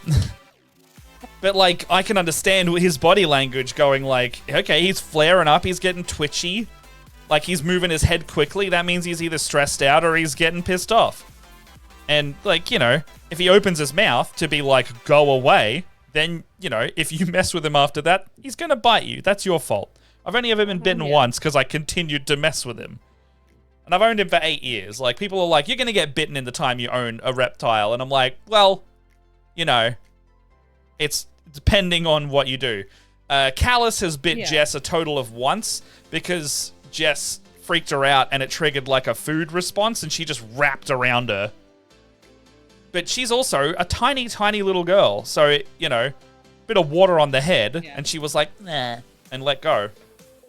So it's actually funny that you say that, because that's when I had my snake, she only ever bit me once, and it was when she was very young, and I was getting her out to put her into her feeding tank. Yeah. And my husband came too close with the food And then before she I was got you. able to get her into her fingertip. Yeah, he got her too close before we were able to get her into her feeding tank, and she just bit me.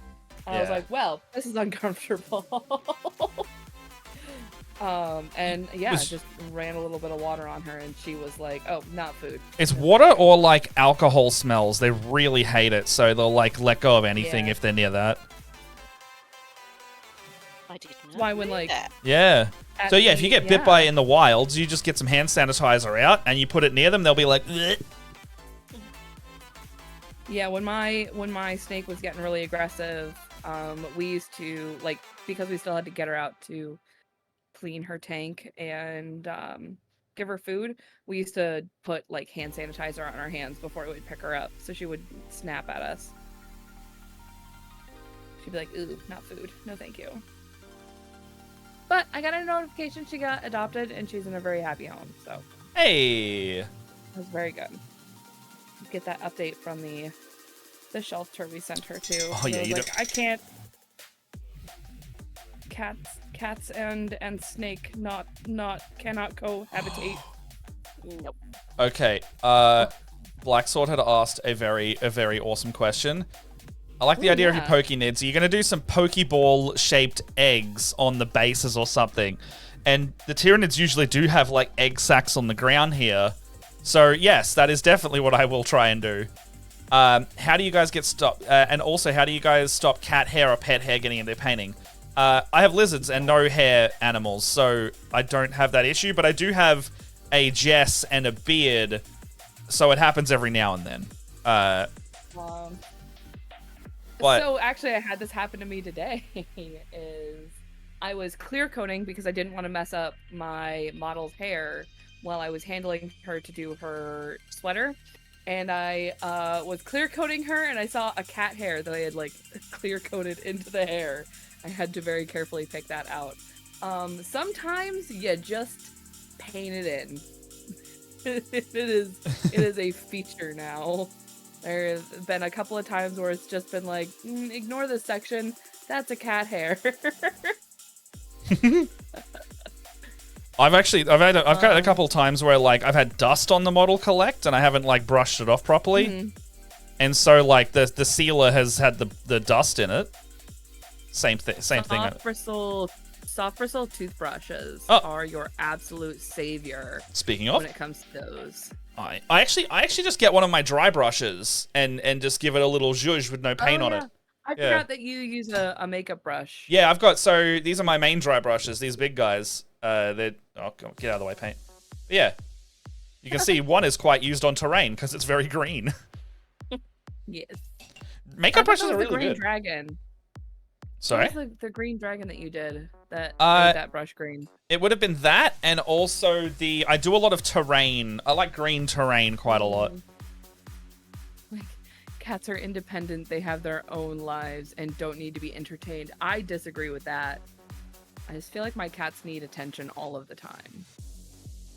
Like, they're more independent than dogs, though. Oh my god, yes. That is true, yeah. Because I'm very much a dog person because like when it's pet time for Matt, I'm like I'm giving attention to the pet, you know. I got a pop-up ad on your stream for makeup brushes, and I was so confused. Oh my god. Our ads are on point today. Oh man, I know we're like the loosest definition of influencers, but that's like 3 for 3 on ad placement so far, right? What was it? It was Audible and makeup brushes. Audible makeup brushes. Oh yeah, 2 for 2. 2 for 2 right now. Let's see if it can be 3 for 3. What else do we want to talk about? How much cat food do you eat in your life? Like I'm a solid like 1.5 tins a day. I don't eat any cat food because I'm not a psychopath. I'm just trying to influence the algorithm. I don't know. We both buy ours. Fun fact though, apparently my mum used to say like I was like faster to the dog than the ball when I was a baby. Apparently I used to think I was a dog way back then. This was like when I was like before a year old in England, and it was an older dog, but I beat it to the stick and I would eat the dog food out of its bowl. So I didn't have, you know, I was a stupid baby and didn't know anything yet, so I just ate out of the dog bowl because I'm like, this thing is like me. That explains so much. No, I think the 18 years in cans would explain more than eating a dog food. Has anybody watched The Witcher yet? I think as much as I love Henry Cavill and how much I love The Witcher and all of the books that was based on and the games, I think I am jumping off the Witcher Netflix show. I did season 1 and I was like, this is fine, and then I couldn't even get through season 2. Season 1 was really good. I really like season 1. 2 and 3 were meh. Started watching the latest last night. Says NVCDM. Sorry. What's your opinion on the latest Mandalorian season? Because I have to admit I fell off it hard. I thought it was okay. That's it though. It's only okay, right? Only okay. Yeah. It will never. For me, the Mandalorian will never be what it was in season 1, which I think was the best season. I think it's the one that held up the best. That's because it was Star Wars like Last of Us, yeah. Well, it was not only just Star Wars Last of Us, it was also like the small vignettes. It was about smaller stories with an over arc, and now we've gotten into more. I am not a big fan It's a lot more serialized. Like, yeah, I'm not a big fan of like big over arc. Like I don't want to watch a several hour movie. I want to that's fine for like my fantasy stuff. Like I'm A-okay with the nice, big, beautiful, overarching story of, say, Wheel of Time. Like, I'm very excited for the season 2 to come out this year. I'm fine with that. But, like, the thing that I think made Mandalorian special was that every episode was its own little contained story. And then... Book of Boba Fett came out, and it was basically Mandalorian season 2.5. Oh, I only watched the episodes Mandalorian was into that, and then the show got cancelled, and I was like, I'm so happy. And then I watched the Mandalorian season 3, and then I found out in the first 5 minutes, I already didn't need to watch the Book of Boba Fett episodes, because it just told me what happened. Yeah. Well, and then the problem is I think the thing that was appealing about Boba Fett is that he was very quiet. He was mysterious. We didn't need to know where he was from. Like, we didn't need to know all this stuff. We just needed to know, like, I agree. My dad had the best opinion on this. All of Boba Fett's line, they could have just given it to that female side character. They should have just given all of his lines to her, and then made him the silent, brooding, like, Boba Fett. Like, I don't know. Yeah, I mean, it's definitely it was a cash-in character series. That was the whole thing. Yeah. I am honestly, and this is very hard for me to come to terms with, especially since Star Wars was so influential in my childhood. I do not like anything that has come out after Rogue One. Rogue One was the last Star Wars thing, apart from I think Mandalorian season 1. Rogue One was the last thing that I think that Star Wars came out with that really gripped me as a story.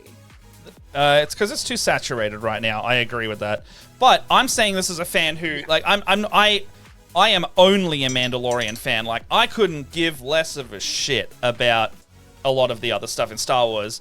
Mostly because I'm overall, I respect it. I respect what it's done for cinema. Much like I don't like World of Warcraft, but I respect what it's done for gaming kind of thing. Yeah. But, yeah, it's just, yeah. I like that they're doing Mandalorians. I think Mandalorians are badass, and their story is vastly undertold. Yeah. It's like, I feel that way about them and Night Sisters.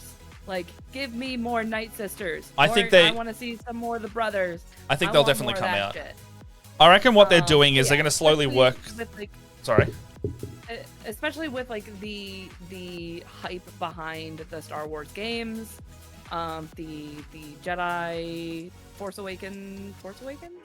Survivor? It might be Survivor. Survivors get really good praise consistently. I haven't played it yet. I want to. However, but like, I don't know. I just and my problem is also though is part of enjoying some of the stuff that came out in this latest Mandalorian story. You needed to know stuff that came out in shows that I haven't necessarily, like Rebels or Clone Wars. Like, I didn't know who Bo-Katan was.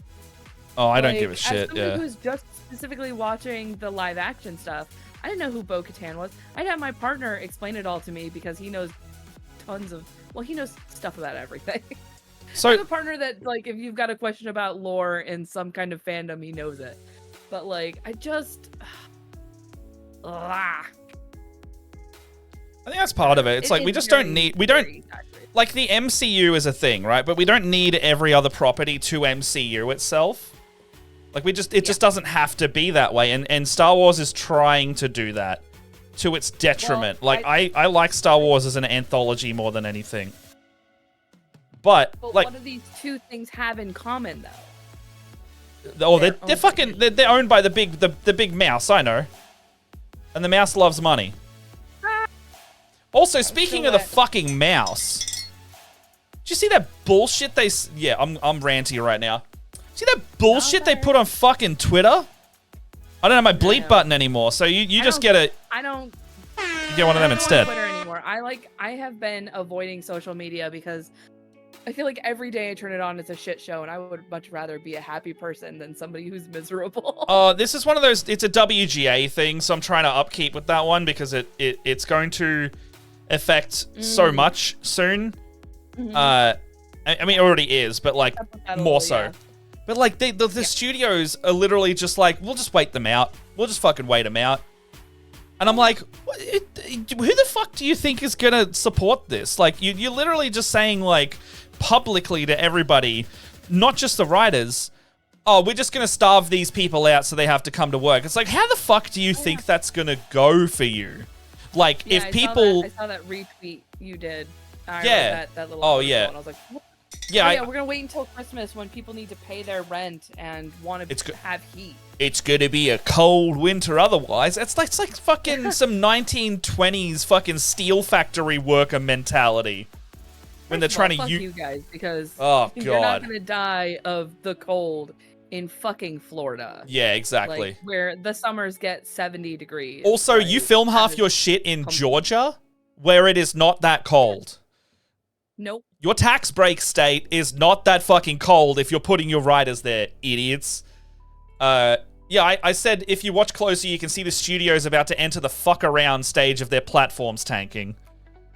And I've just pulled up the tweet. It's like, receiving positive feedback from Wall Street, the WGA went on strike May 2. Warner Bros., Apple, Netflix, Amazon, Disney, Paramount, and others have determined to break the WGA, as one studio exec blatantly put it. To do so, the studios and AMPTP believe that by October, most writers will be running out of their money 5 months on the picket lines with no work. The end game is to allow things to drag on until union members start losing their apartments and losing their houses, a studio executive told Deadline. Acknowledging the cold as ice approach, several other sources reiterated the statement. One insider called it a cruel but necessary evil. Studios and streamers think financially strapped writers would go to the WGA leadership and demand that they restart talks before what could be a very cold Christmas. In that context, the studios and streamers feel that they would be in a position to dictate most of the terms on any possible deal. Absolutely, go fuck yourself. Everybody should pirate everything until this is done. Like, don't even sugarcoat it. Just pirate. Fuck them. Who cares? Fuck you. Look. What are you gonna do? Writers. Ban our Twitch account? Whatever. I'll start another one. Pay your writers. Pay your fucking writers. God damn it. We'll say it a little louder. Pay your fucking writers. Yeah. God. I like having quality shit. Just abhorrent behavior. Like, just, boils my blood. The world is on fire and it's not getting any better. Yeah. Pay your doctors and nurses. Also that. DEI executives have been let go from Disney.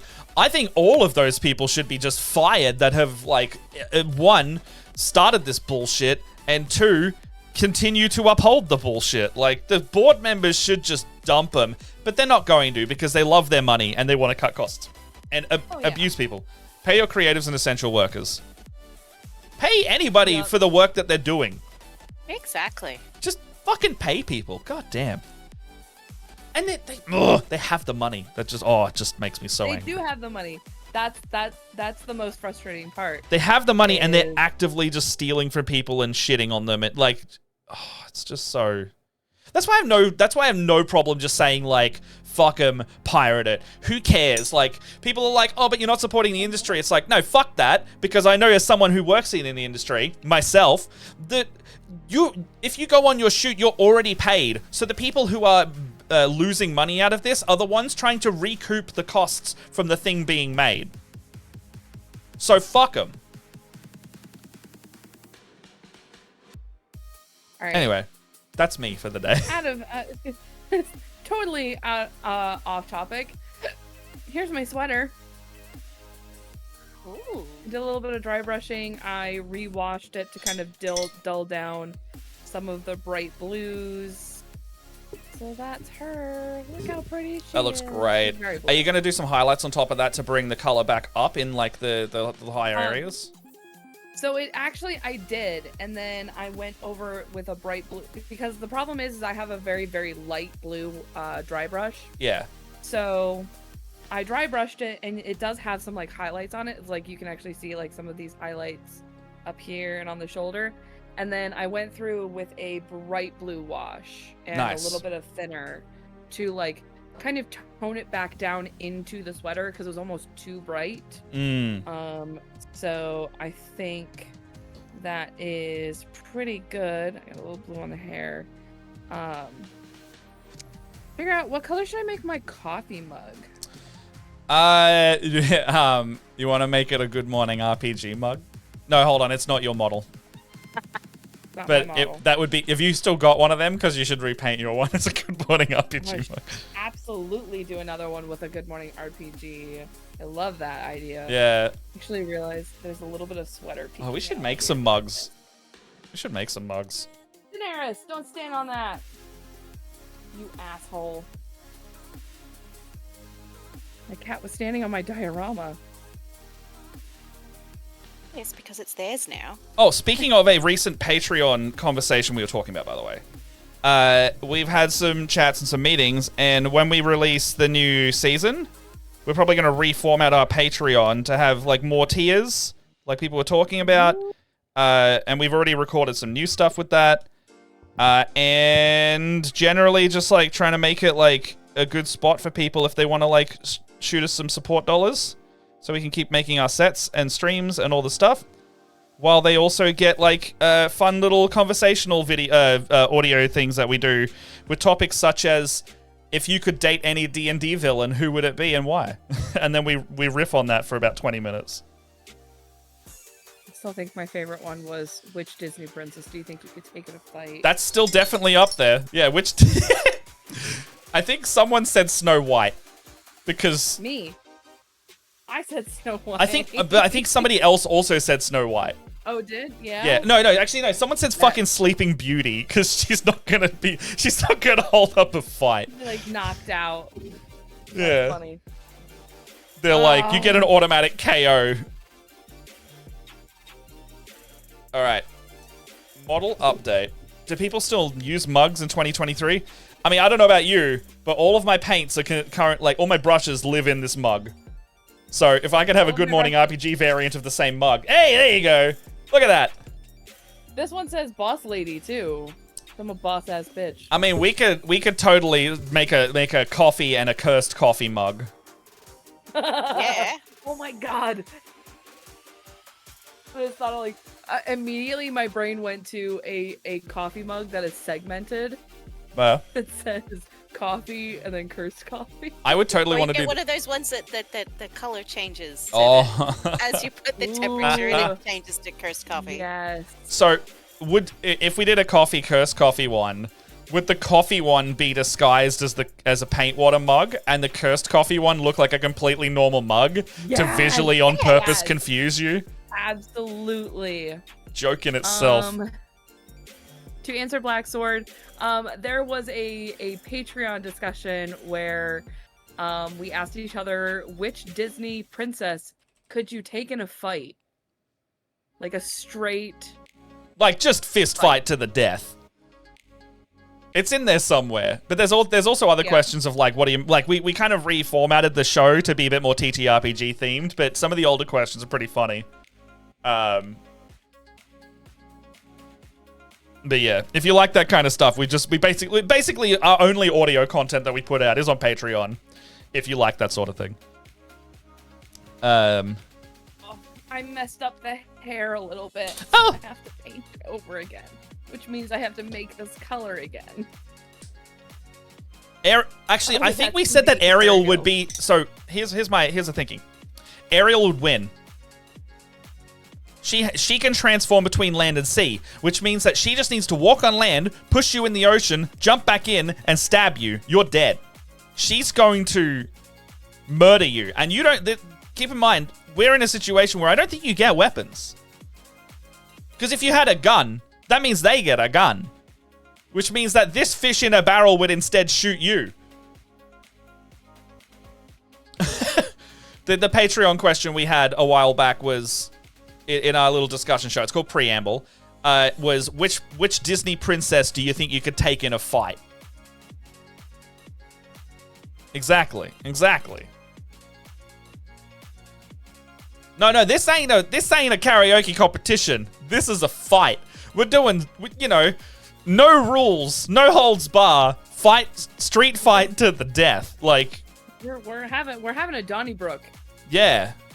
We're going for it,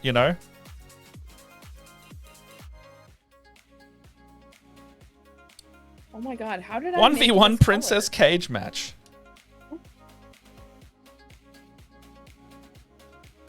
Daenerys. You can't be cute after that. Asshole. Proof of my Game of Thrones obsession. Oh, yeah. Literally the cat's name. Imagine all the people who named their kid after Game of Thrones characters before the show tanked. Oh, yeah. Oh, God. They look at their kid and you're like, my legacy is garbage.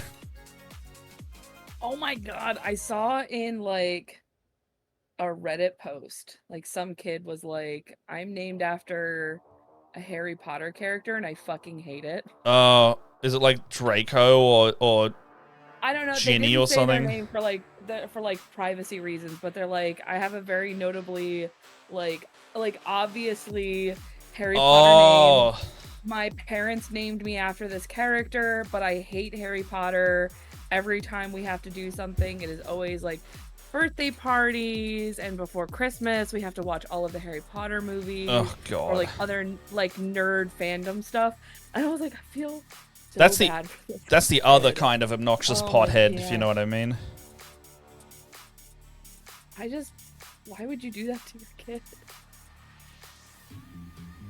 Like, I would show my kids the things that I like that, but I'm not going to force them to sit there and consume it, because that's the quickest way to make them hate things.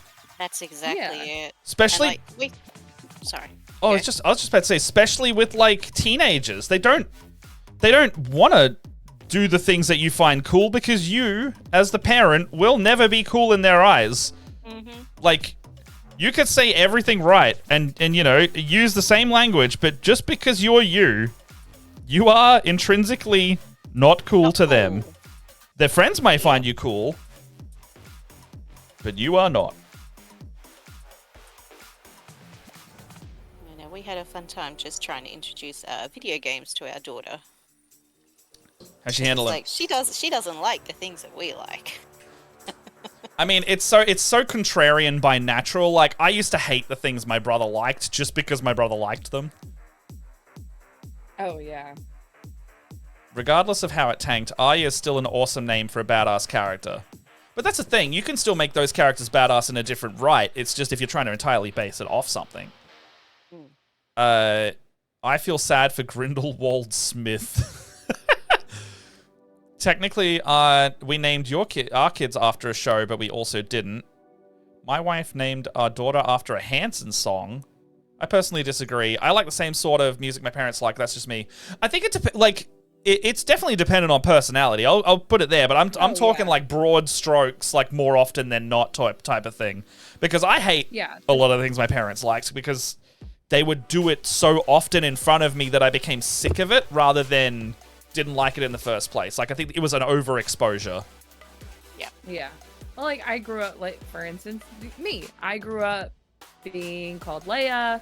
Like, that is, my dad introduced me into the Star Wars universe. I really enjoyed it. I am one of those kids that very much did kind of pick up on my dad's favorite fandoms. Like, I still remember going to the movie theater. I can't remember what we went to go see, but I remember the first time my dad saw the Lord of the Rings poster. And like, I didn't understand why my dad was so excited, but he was like, you don't understand, kiddo. This is like the crux of my childhood. This is the thing. It's the thing. And like, I didn't get it. Like, I thought they were cool movies. I thought they were visually very cool. But it wasn't until much later that I was like, oh, I get the plot now. Yeah, it's... I didn't like the first Lord of the Rings. I didn't like Lord of the Rings until the second movie. again because my brother liked it. And then I got into it and I was like, oh, nah, I regret not liking this sooner. This is really good. We had I the do opposite remember- effect, yeah.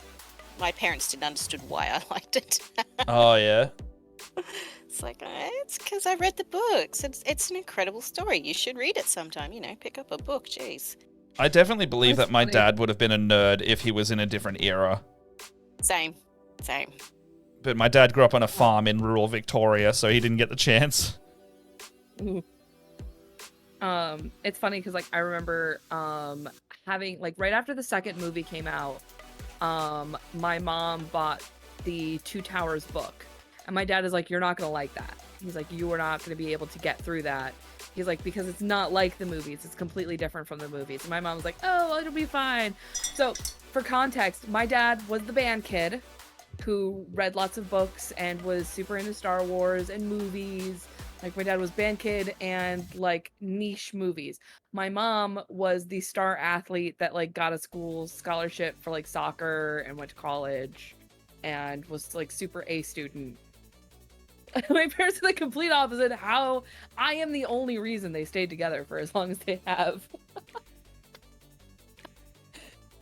So, where was I going with? So my mom is like, I'm gonna read this book, and my dad's like, you're not gonna read that book. Like, I've read the books, I think their books are amazing, but you're gonna find them totally boring.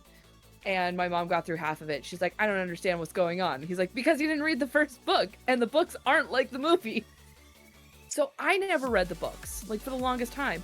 I didn't listen to them until recently. I listened to the audiobooks because like, fuck it. Like I'm way more into books than I was younger, and I feel like I definitely did. I made the right choice. I would have thought these books were so boring 10 years ago, but now I'm like, oh man, these are such like a good read. Like I love these. I felt. Speaking of Hitchhiker's Guide, fantastic. I think I read the book of Hitchhikers because I liked the movie so much. Because that was one of those movies that, like, I don't know how the book people for that movie feel, but, like, I thought it was fantastic. I thought it was such a fun movie. It was a good movie. That's Terry Pratt. Is it Terry Pratchett? No, Douglas Adams. Douglas Adams. Because he did Dirk Gently's as well, right? I want to say yes. Dirk Gently. I actually have just rewatched the entire first season of Dirk Gently's, and I know that series got cancelled, but I love it so much. Like, I don't like Max Landis because he's a shitty person, but the Dirk Gently series with Elijah Wood is nothing short of fantastic, and it's a genuine tragedy that Netflix cancelled it after 2 seasons. Mind you, each season is a self-contained story and has a minor overarching plotline, but incredibly watchable in its own right as singular seasons. Probably need to rewatch them because I started watching the first season right after Aaron was born. So I was a little bit sleep deprived, and it probably didn't make a whole lot of sense to me. Oh, that shows a paying attention show the first time around, yeah. Like, I remember trying to, like, go, like, what is happening here? Because it's so quirky. The cast is really, really good. Like, the casting on Dirk is phenomenal. Elijah Wood, it's Elijah Wood. He's going to do a good job. And everybody around Elijah Wood is just doing their A+ game. I mean, they're on set with Elijah Wood. But I think it's a really good testament to his acting that yes, he's the main character of the show, but it's not all about him because it's like he is the lead, but it's very much an ensemble cast. And I just think it's really good. It spotlights each actor really well, and it just feels well done in that aspect. I know, you know when like there's that. It doesn't feel like the actor has like inserted themselves into the show more than they need to kind of thing, and they're not overacting to kind of be the center of attention. Yep. Feels like that. Yeah, I have to give it another go then. Yeah. But yeah, just go in expecting, you won't get the end result after season 2 because it doesn't exist anymore. But for however long it did exist, great show. Well, that's like one of my problems is like there are so many programs out there, Netflix, Amazon. They're all expecting these shows to make fucking movie bucks. They won't. Make movie Well, bucks. they want sign-ups, right? That's all they want. So they have no incentive to make a show go for more than a season or two. Like, what Netflix series other than, like, pop culture icons have gone more than 4 seasons? Even shows that are super popular, like Good Place. Oh, so good. 4 seasons. Castlevania? I don't feel like that was very popular. I feel like most people that I talk to, they're like, I didn't watch that. I think I started that one with John. I mean specifically, like, Netflix series, like, not Big Bang Theory. That specific... Oh. I'm sorry, I was answering Black Sword. No, Nope. I agree, Castlevania. Nope, you're good. I agree with Castlevania. Castlevania, well, Witcher is probably gonna die a horrible, terrible death. After It's 3 already died is a it horrible, 3 terrible seasons? 4th season is this season. Yeah, so, you know, it's on its death throes then.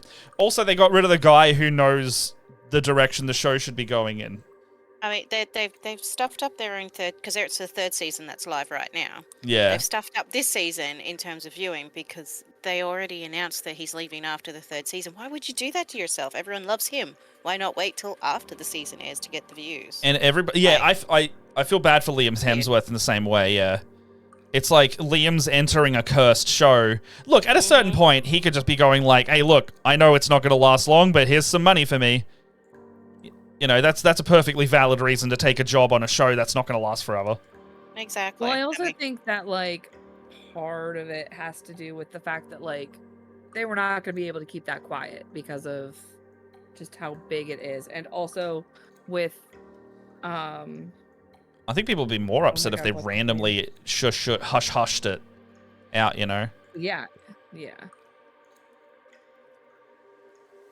But with him doing the Warhammer series, I feel like there was no way. There was no way they were going to be able to keep that quiet. So he's like executive producing this thing, and I hope that he is, you know, I hope he's a person that is respecting the source material enough to not like be like the self-insert. I'm hoping for an Elijah Wood situation where he is like, I want to tell a really good story because I really care about the IP first. I feel like he would, and with Amazon, anything that I've seen. So like I'm gonna use Wheel of Time for an example. Is during the making of the first Wheel of Time season, they actually like went to Harriet, Robert Jordan's widow, and Brandon Sanderson to get kind of opinions on story arcs and stuff like that. Yeah. They're like the keepers of the Wheel of Time keys. So while making the movie, while making the show, they actually consulted with them quite a few times to like make sure they were getting things right. It also helped that Raph Judkins is a huge Wheel of Time fan. He's actually said a couple of on the record a couple of times that like he's been a really big fan of the books and he used to read them with his mom all the time. So it was important for him to make it special. And I feel like if anybody's going to do that for Warhammer, it's going to be Henry Cavill. I think so too. I feel like we're going to be in the kind of same boat, is like he's respectful of the source material, he cares about the source material, so he's going to do a quality job because he wants us to in the end succeed. I think this is it. Henry's having a hard time as well choosing he's going to play in 40k because he'll probably only ever be able to play it once, because I don't think this series is going to do well if they do a really long thing.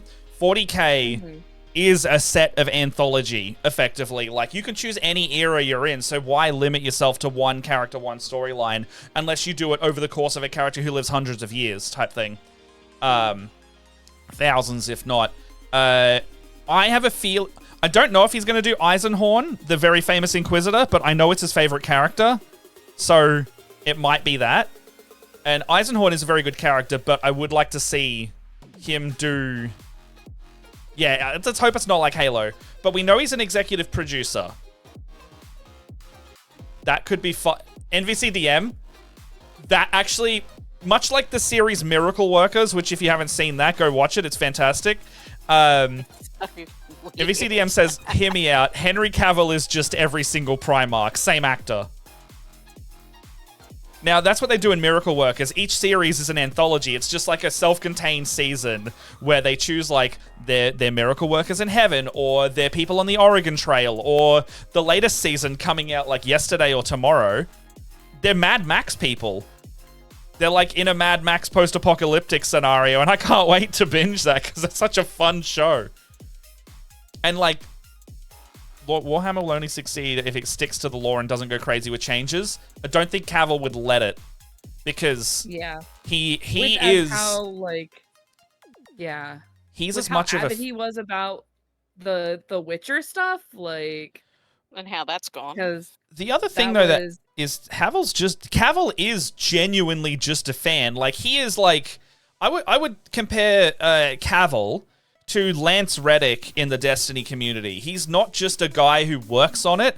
He is literally, like, down playing with people and doing the stuff as well. Like, a genuine fan of the material. Like, Lance Reddick, rest in peace, was literally playing Destiny the day before he passed away. Like, we in the community could see, like, when this character player was last online, and you could see it. Like, he voiced one of the most iconic characters, if not the most iconic, long-lasting character in the franchise. And he just would raid with people. Like, he would just tune into a raid and not be strung along. And he would, like, put in the work for the raid like a true player. Like, good. He was good at the game.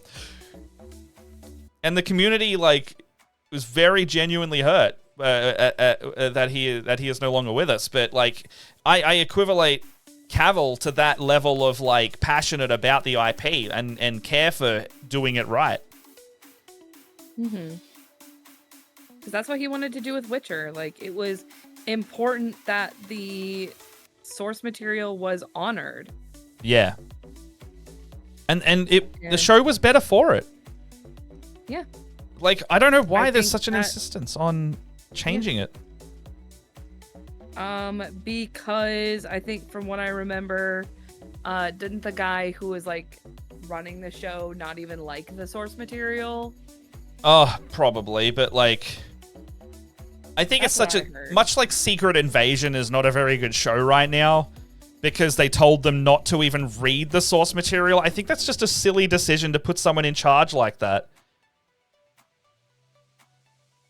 Like, money is the corruptor at the end of the day. Like, that's the problem we're going to have every time that something like this tanks. Is that they thought it would make them more money if they didn't do that. But, like, look at Last of Us. Oh, yeah. They only ever changed something when it benefited the story in a good way. And Druckmann, who fucking made the game, was, like, directly working with them on it because he gave them blessings when it was like, okay, let's expand the story in, like, episode 4, you know? I'm sorry. Are you really excited? I saw. I missed it. I missed it. The kid who plays the deaf Sam. Yeah. He was at BlurredCon over the weekend. Oh my god, what? Oh. I saw him, but because I was running D&D, I didn't get in line. I wanted to have my photo taken with him so bad. I was like, I love that show so much. But he was there. Oh, that's so awesome. Cool. And the voice actress that does the voice of Kita from Atlantis. So. Nice. I got an opinion I need to ask. With the carapace on the inside of the jellyfish hood, should I switch to a darker contrast paint?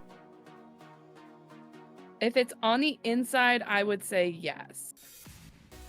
So, like, switching down to maybe that darker blue down here? Yeah, the one that's, like, it's pretty close, but it's just, like, slightly darker. Talisar, then. I don't have one that's, like, that close. I thought it was kind of, like, in the same realm. It's there's one that's kind of in the same realm, but it's more saturated. So, okay, I'll bring it up again. And I've got one more to add into the mix, because it's got a bit more gray in it, I want to say. It's a bit more desaturated. Mind you, the way the slap chop has worked is that it's only a medium gray on the inside. So even if I use the same tone, it might naturally look darker anyway.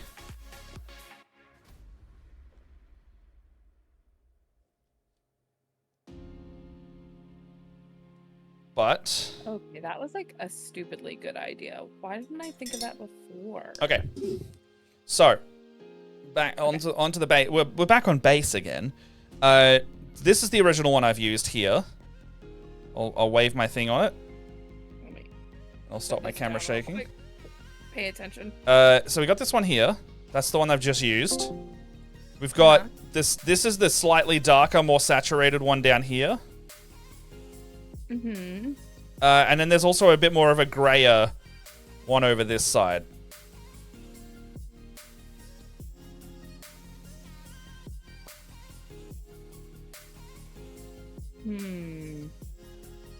So we got like a dark saturated blue or a more darker desaturated blue.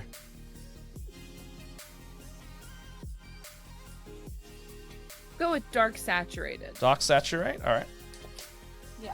Is Celestum blue. Had episode 4 pissed many people off. Well, it pissed off a lot of bigots. That's episode 4 was the one with their story, right? That's the with Nick Offerman. With yeah, that's was it Frank and Bill? Yes, Frank and Bill. Such a lovely episode. Yeah. At the end of the day, every single one of the Last of Us episodes made me cry. Every single one. That one, I sobbed for so long. I cried so hard during that episode. And you want to know what? My fucking heartstrings, man. I'm gonna have to go rewatch that show. As a person who loves The Last of Us because of like the wait, like I've talked a lot about like video games that I've really enjoyed that make you feel like you're actively making choices when really you're not actually making any active choices. The reality of like the heaviness, the fact that like Joel completely loses at the end. If you guys haven't seen The Last of Us by now, it's been out for like 10 years. Game's been out for long enough. Spoiler alert. Spoiler alert. I'm gonna talk about the end of The Last of Us. Like, I do love that the show kind of showed a little bit more of Joel's like dark side. I think a that's little bit more of that, like that more harsh. Whereas like initially, I mean, in the game, you were just mindlessly killing a lot of people, so you get it in a different format, I guess. Well, I feel like Joel, game Joel, is much colder. Yeah, for sure. Like, he is much colder for much longer, but that's because you could literally play this game for 90 hours and still not get to the end of the game.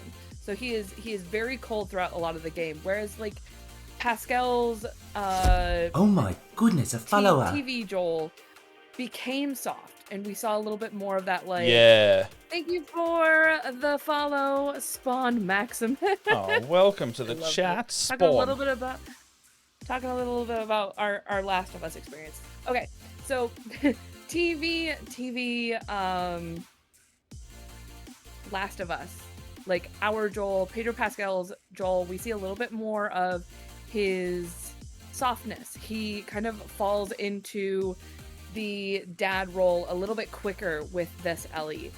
But at the same time, he is so polar opposite when it comes to like violence. It's like he lets go like in this visceral manner that is just... Never played The Last of Us, didn't have the console. Oh, John, you're missing out, my dude. It's on PC now, if you care. It is on PC now. They got a port this year, I think. 100 times. Yeah. But if you care to play it, we looked at that. It's a fantastic game, and it's a very story-driven game. If you want to just get through the story, just play it on a lower difficulty, and you'll have basically a movie experience. Oh, buggy as fuck now, unfortunately. I'm mostly, I say the remastered for the 100th time with a lot of vitriol. because I think it's bullshit that they decided that they were gonna remaster it again, Skyrim. and then had the audacity to charge $60 for another game that's been out for 10 years. Yeah. Thank you. More I here. My regular remastered copy that came with my PS4. Thank you. And also, I was really upset about this. Around the time that The Last of Us came out, I really wanted to play Last of Us 2, the part 2, just because, again, I love the gritty reality of just the terrible, the horribleness of, like, the cycle of revenge and how that hurts everyone, and it doesn't matter who you are just gonna get absolutely crushed by the wheel of revenge. That's why I think Abby was a great character in there. Because she had the reverse arc. She grew on me, and I kind of hated the fact that she grew on me. But I thought that's the point. Her arc was important. Like, it ended up being like I was rooting for Abby in the end, just because like I loved the connection that she made with Levi. Lev. Am I remembering that name? Lev. I knew it was an L, and I knew there was a V in there. I wanted to play that. I wanted to replay that game so bad because I only played it once because the end of the game made me cry so hard that I was just like, I need to move on with my life. Yeah, fair. I tried to re-download it, and my PlayStation would not let me re-download it. Oh. And I had the discs. Like, I had the physical thing, and it wouldn't let me download it for some reason. It kept telling me that, like, I didn't have access or something. It was telling me something weird, and I was very upset about it. But anyways, The Last of Us is amazing. And I think the translation from game to TV can be fucked up so often. There are so many books and video games and other mediums that have been translated to TV that have gone horribly wrong and have just not translated. I'm looking at you, 47 and Resident Evil and Assassin's Creed. I was so sad about the Assassin's Creed movie. My God. Is it the Fassbender one? Yes, it's the Fassbender one. I was like, this looks so cool, but I think I didn't watch it because I don't like Fassbender. I'm missing out. He's gorgeous. Yeah, but he's a bit of a yucky man. Eh. In terms of like things he's done to people. Oh, really? Yeah. Oh, ew. Awesome. Now I hate him more. Thank you. Yeah, no, sorry to burst the bubble. Hey. It's fine. He plays. I will always remember him as David, which makes him a shitbag in my my view. But like the fact, going back to the original thought, the fact that like I feel like The Last of Us was done in such a beautiful way, and it was original, but also like oh god, what's the word? Loyal to like the material. Loyal's not the word I'm looking for, but that's faithful. The thing I come to. Faithful, thank you. It was so faithful to the original like information, like the original medium, that I thought it was just lovely. I thought it was fucking amazing. I was crying so much. I was crying before bad stuff would happen. And my husband is like, my husband has never played The Last of Us games, so he had no idea what was going on. So like I was crying during the whole Sam thing, and like he didn't know what was going on yet. Oh, and I was yeah. like, it's fine, it's fine. Don't worry about it. Don't worry about it. Oh god, it's coming. It's coming. Oh no. Oh no. It's fine. Black Sword, thank you for coming to hang out with us. Go have a lovely rest of your evening. Shout out to the multimedia golden age of Spider-Man right now, video game Spider-Man 3. Oh and yeah, all of the Spider-Man's Spider-Verse having a movies. time. Yes. I haven't seen the latest. See you later, Black Sword. I haven't seen the latest Spider-Verse movie. Really? Oh my god. BlurredCon had so many spiders, and I was just so happy. Was seeing everybody in BlurredCon their where the cool- fucking awesome Hobie was? The Hobie. The Spider-Punk? Oh my goodness, a follower. Oh, Crazy Bacon, No, thank you for the wasn't follow. that one. Oh, yes. Oh, dude, welcome. And it is Hello. definitely Okada. There are no bad questions. So, Yeah. Crazy Bacon says, so if it's okay to ask, I have been a fan of the lore for a long, long time now. Finally had the courage to jump into building, painting, and playing the minis. I'm about to start painting for the first time. Any advice? I'm nervous and scared to make up look at bad. Okay. Oh, goodness. We have so many things for you. Okay.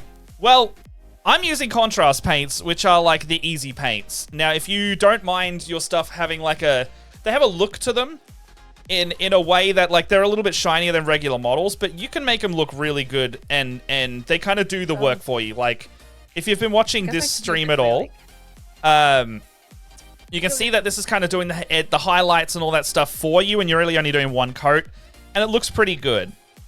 What I've been doing to prep them up is I literally just dry brush them in black and white to start with, and it establishes like a effect. They're called values, like the lights and the darks, effectively, and then you just put the paint on top of it because it's transparent.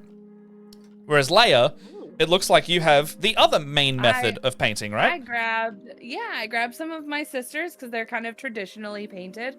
So I used all of either Citadel paints or Vallejo paints to get all of these values. I base coated with a color. You gotta make sure you do those nice 2 thin coats. Make sure you get a nice 2 thin coats. 2 thin coats. Make sure you get a nice saturated color, but then also so your paint layers aren't super chunky. And then I did a quick dry brush for some of my purple ladies. I don't know if you'll be able to see because I focused there for a second. So for these ladies, they are wearing purple, and I dry brushed with a very light lavender, and then went over with a wash, which will kind of put your base colors and your oh my gosh. You mean like these Leviathan minis that I have right here? Ooh.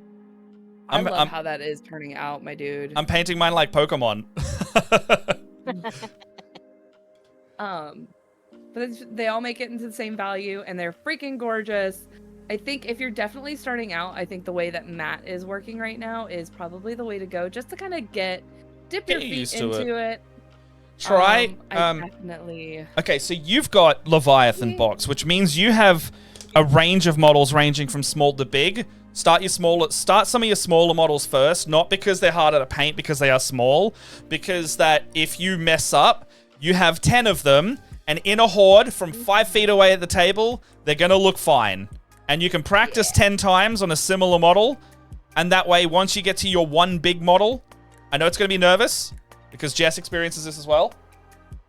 It will be okay because you've practiced the other ones. Depending, like, I'm doing different color schemes because I don't fear that anymore. I just kind of go, and then if it turns out, it turns out.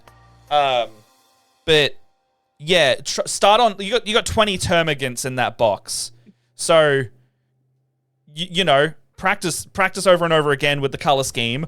Or if you also want to practice not on a main model, get some basing material and make your bases and paint those first, because you can always repaint over a base. So you can paint your color scheme on the base, and then you can see how it looks. Try and practice on that.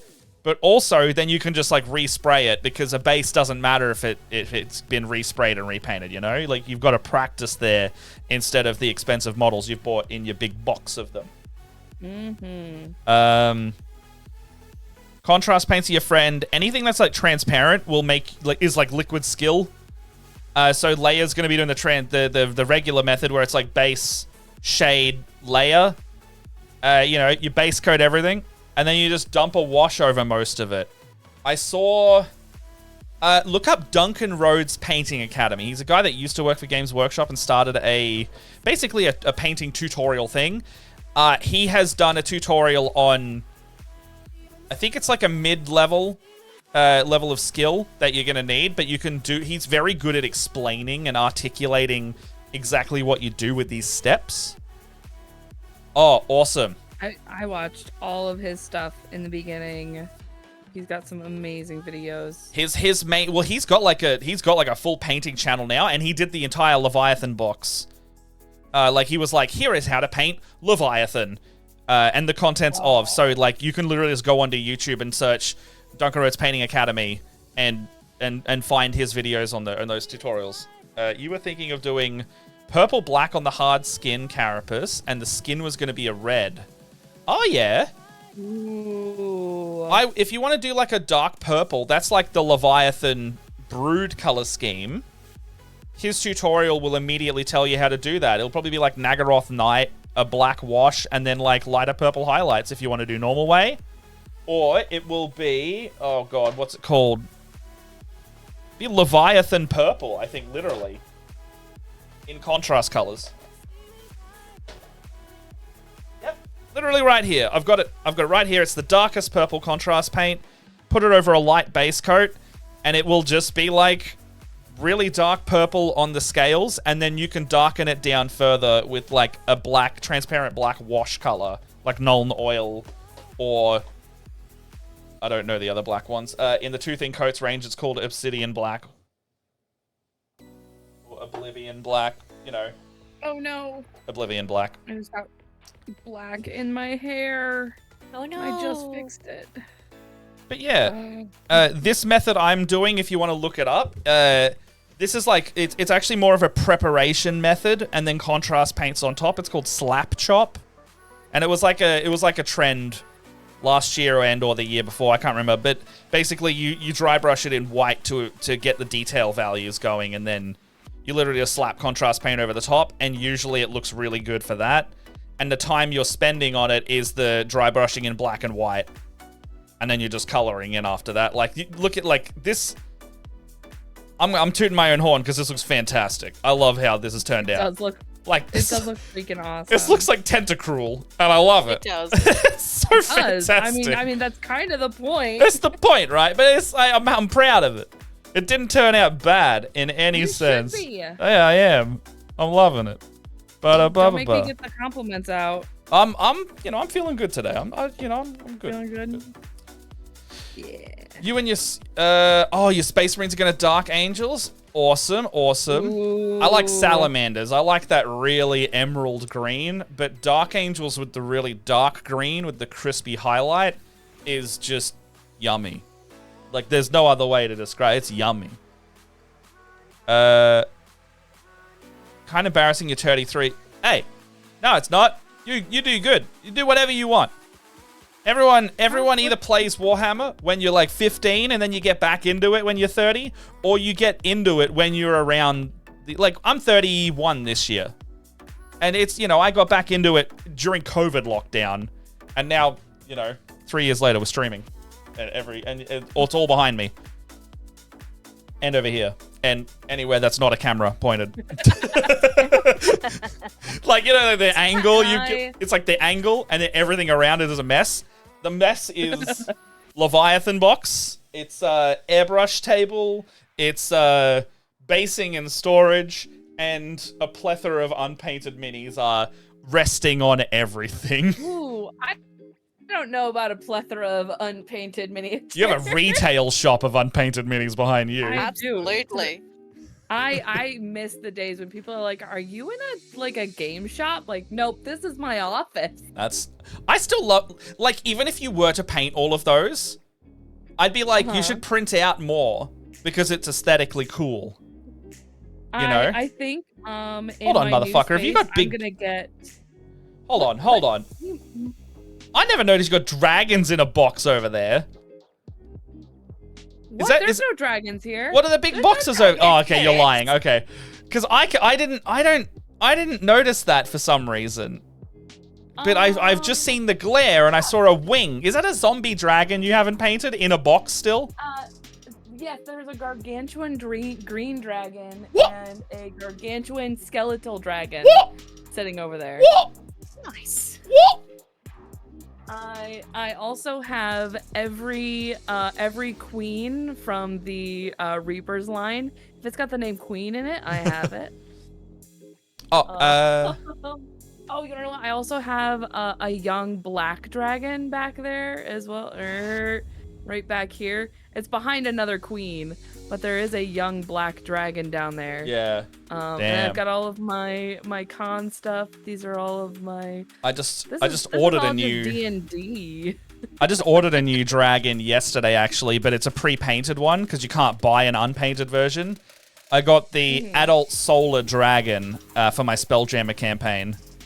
And it's like purple and iridescent, and the wings are like gooey like tendrils rather than like actual wings. It's look up solar dragons, they're very cool. And it's like this wispy, glowy wing effect, and it's a gargantuan model, so it's gonna be nice and big. And I think that's the final boss fight of their campaign, from memory. Oh man, it's like this astral elf prince on top of an adult solar dragon riding it because they have a bond. This is my piece de la resistance right here. Your Tiamat? You can't see her because she is in the shadows, but yes, my Tiamat. She is my. Other than I got a Demigorgon, but he's hiding. It's funny. I just started this, and my friend brought the lion for me. Oh, the my lion! birthday Hell yeah! He knows I am gonna be maining and playing DA. Yeah, you're mainlining Dark Angels if you've bought the lion. That's the Primarch of like the leader of the entire fucking order, and his model is amazing. They brought it out very recently. That's Nundum Mommy over here. Yeah, that's their actually. This guy is like the emperor, one of the emperor's sons level characters. Ooh. Yeah, so like Reboot Gulaman and the lion are like brother Primarchs. Like one of the leaders. I don't know what any of that means. Don't start me on the lore. It's all right. It's fine. Don't worry. Henry Cavill will explain it later. All right, that's when I'll pay attention. Yeah. Look, that's if they do Primarch shit. I don't think they should. Nundums, I don't want. I'm not gonna watch it. If there's no nuns, I'm gonna be so upset. Yeah. They do my girls dirty. I'm gonna be so upset. Yeah, there you go. Superman talk about it. Shamel's saying he's turning 39 and glacially slowly getting back into the hobby. Yeah, it's like no one's too old. Much like TTRPG, Never. you're not too old for any of it, because I love the idea of all of us becoming old one day, and the retirement home is simply... Oh yeah, oh my God, time! Raid! Let's party! Goobertown, hey, welcome, dude! Hi! Oh my gosh! Oh my raid video is breaking at the moment. Oh God. Welcome, Raiders. Hello. Thank you so much for the raid, Goobertown Hobbies. Love to see ya. Oh my goodness. Is my stream completely breaking right now? Because like... No, I see it. It's all good. Okay, because like 3 things froze in my OBS, but welcome, Raiders. It looks like it's all good. It's all good. Well, welcome in. I am currently painting some of my Leviathan box, and I have fully committed to the idea, and I might make a YouTube video at some point about it, but I'm making Pokenids, Pokemon Tyranids. Leia, what are you making today? While I'm spinning this around. Yeah, you're quite all right. I am painting a model. Her name is Cozy. This is a bust from Creepy Tables that I 3D printed, and I am finishing her up for a family member. So I'm doing a nice cool paint job. Did the sweater today. I'm so happy for the sweater. It's so cool. It's lovely. It is. It came up good. I just decided to do a black coffee mug because you can't go wrong with a black coffee mug. Mm. And Saz, you're doing some crochet goodness. I am. I'm about to start on the dragon scales. We're this far. Excellent. It's very colourful. Yes. Well, thank you again for the raid, and everyone in here. If you don't know us or joining us for the first time, we are Split the Party. This is our morning show in Australia, evening show in America. It's called Good Morning RPG, where we paint minis, talk about TTRPGs. Yeah, it was just a hangout and hobby, really. We do Warhammer, we do D&D. We've just been looking at our backgrounds and the myriad of unpainted things. Yeah, I mean, it's like AMA us, really. Like, ask us whatever you want. We're happy to chat. And we're doing the Pokenids. We're doing the other stuff. We're doing everything here. You can find us on all of our socials in the chat there. I've just linked it. And come hang out. We're a safe space. We still have our fabulous Marines overlay up. We liked it enough that we just didn't take it down. We just really love the flag and the aesthetic. Right. It's lovely. So does that mean that we're gonna have to do a recolor now? It sounds like we're gonna need to do new colors. I'm Are you down. over the yellow to blue? Because we were doing yellow to blue. We did that all last year. Purple to pink. We could do purple to pink. I like that. Purple to pink. I don't It's like mind. purple to like purple, pink, and yellow. Ooh, I love a good purple. I'll leave that in don't know your if you very guys capable noticed, hands. Like you're good at it. But I'm a bit of a purple fan. Bit of a purple fiend, as it were. Oh, I've lost my train of thought. What was it? Oh my god! Welcome. You're Stick trying around. To kill me. Purple Oh my fiend. God. You said purple fiend while I was trying to swallow. I didn't think it would be that funny, Oh to my be God. fair. I didn't think about it, honestly. Yeah, that's fair. Ugh. Yeah. Love to see you here. Thank you again, everyone in here. And welcome to our little corner of nonsense on the internet. We love to see it. We love to see it.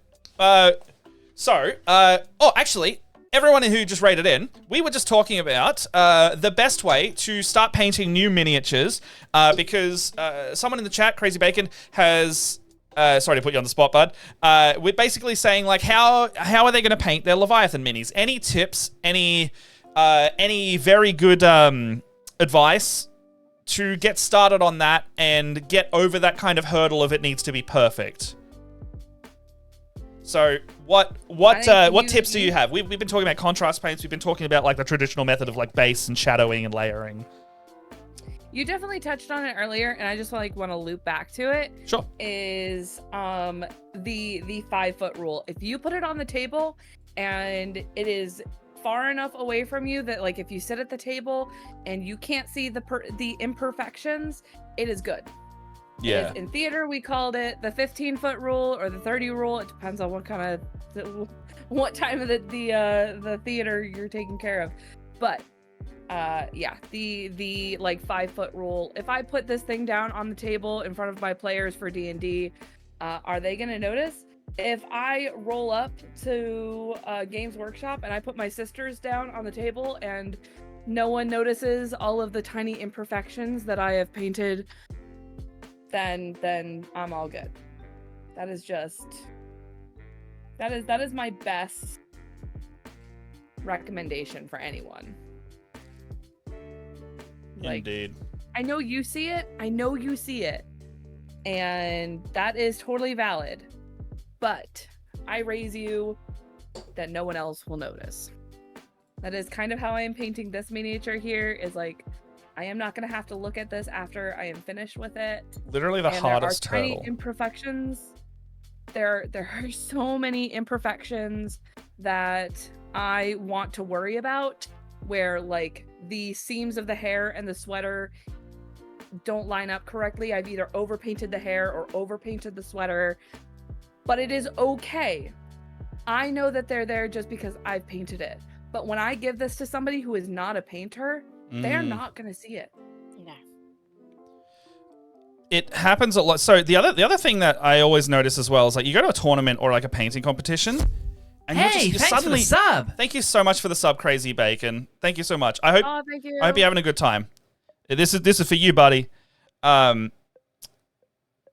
to literally like sometimes like taking a step back. Like I've been doing it on this stream. You've probably seen it many times where I just kind of like pull it back a bit after I've done painting, and I'm like, I'm really happy with how this tentacruel Neurotyrant is turning out, because I just take a step back. Tough. Yeah, I'm this is turning out better than I could have imagined. But So glad. just like taking a step back, or like time is also a good helper of just fresh set of eyes to look at your work, because sometimes you won't even notice your own mistakes when you come back to it later as well. Like, don't do everything in one sitting, I guess, is another bit of it, unless you're really feeling it. You know, you could hit flow state and be completely fine. Don't be afraid to put it aside. I'm going to touch on this one because I am guilty of this right now. You do I that. shouldn't say guilty, because I don't want to make myself feel guilty about it. My biggest offense is I have a huge sister of battle. Oh my god, hydrate or die straight. Hold on. Hydrate or I die. can't And to pick that up. breathe. And to breathe. And a breathe. And to breathe. All right. You ready for this? Yep. I'm gonna stretch. Oh, big stretch. I breathe and stretch. Big stretch. Add that to the docket. But I have a whole army of Sisters of Battle who I had finished 20 models of my Sisters of Battle. I had based them. Yeah. I honestly is the happiest I have ever been with finishing a bunch of models. And I still had so many sisters that I needed to do, and I finally was like, I need to put these away. I need to put them away because I'm frustrated and I'm not in a good place, and I just need to work on something else. Exactly. So I have been working on other things. I think that's around the time that we decided we were going to do our dioramas. So we did some cool diorama stuff, which got me out of that space. I built some like completely unrelated Warhammer Age of Sigmar models that I have no idea what I'm going to do with them, but my husband bought them and I felt bad not building them. Yeah, that's fair. I also strongly believe. Well, sorry. That I was just gonna say, like, I got some Sisters of Silence that I'm working on for D&D that, like, they're just super chill paints. It is okay to set your stuff aside and, like, get right in your head. I see a lot of, like, very, very skilled painters on Instagram doing literally parts of their super, like, they'll have, like, a super detailed model, but they're not doing it in one, like, week or anything like that. And it takes them still, like, 60 hours, but they're doing it over the course of, like, a few months between projects. And what it looks like from my perspective is that they're rotating projects to do, like, the really high quality thing and then the other thing. And that's why, like, sometimes it just takes a while because you just need the break not to, like, burn out on the same model sometimes. Like, I saw someone painting, I think it was like a vehicle of some kind, like, the other day. And they were like, oh, yeah. Oh, no, it was Ghazghkull Thraka. They were doing, like, some of the most detailed work on a Ghazghkull Thraka I've ever seen. But he'd only painted that arm that day. Or he'd only painted, like, the claws. And he's like, I haven't worked on this model in months. Chemel said sometimes you need to put your foot down and step on me, sister. Oh, yeah, Blue 9. That's we love some step on me, sisters. In this house. I take breaks step on from me, sisters. Warhammer That could be by that, painting cheap. That's. I was gonna bring that up. That was the thing I was gonna bring up. A break model. Break models are awesome. I do them all the time. Like, between these Tyranids, I'm probably gonna have some, like, relaxed break models. These Tyranids, in a way, are my break models as well. Because I think that's what this is gonna be, because I'm taking that break before I do that giant Lilith. So I think that's gonna be my next big undertaking. I can't wait to see that. I think it's gonna be, I think my partner said it's like 120 or 172 mil tall. Oh my god. So it's gonna be really close to Cassandra. That's a big Lilith. Oh yeah, you did say that. That's the Diablo Lilith, right? Lady. Yeah. It's the Diablo Lilith. Yeah. Like, oh, she comes in 72 mil, and I was like, no, big or nothing. Actually, I think these Tyranid models might be my break model because they're very, like, once they're prepped, they're very easy to do. And I can just kind of put on something and batch paint. Like, I've got all these Neurogaunts, I've got the Screamer Killer, they're all slap chopped up, ready to go. Yeah. And, like, it literally is just like, I just put on one coat of contrast and they're looking great. And it's nice and I'm concentrating, but I'm not putting my all into it. And, for a stream, helps me better with the Sparky Brain because I know that sometimes when I'm in that, like, it's not a bad thing to be, like, having a good concentrate stream, but we definitely talk much less. And we're just vibing, which is good in its own right. It's good to vibe. Yeah, I love a good, like, concentrate, but sometimes when we have lovely raiders coming in, I need something that I can, like, flicker my attention between. The phone's ringing. Looks like we have a new follower. Thank you, Blue 9, for the follow. I think it's a scam call because it's coming from Singapore. Thank you for the follow, Blue 9. Break models are great. I have a ferret brain, so I'll paint a few things at once to avoid burnout. Yeah. Oh, yeah. I've got, I bought I bought the Kill Team starter set because I had a voucher like last year, and I have been like batch painting my Deathcore of Krieg for about 6 months because I'll just come in, I'll just batch paint like silver on my models.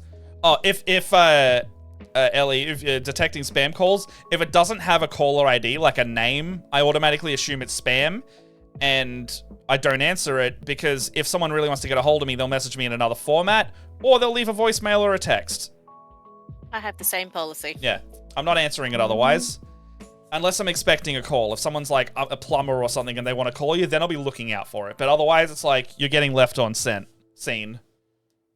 Yep. That's how I am. It's like, if I don't recognize this number, if it is not in my contacts, it is going to voicemail. Yeah. And if it's important, you leave a message, and I'll get back to you. Yeah, it's like my mum also is in England, typically the person who calls me. And she calls me on Facebook because she can't call on otherwise.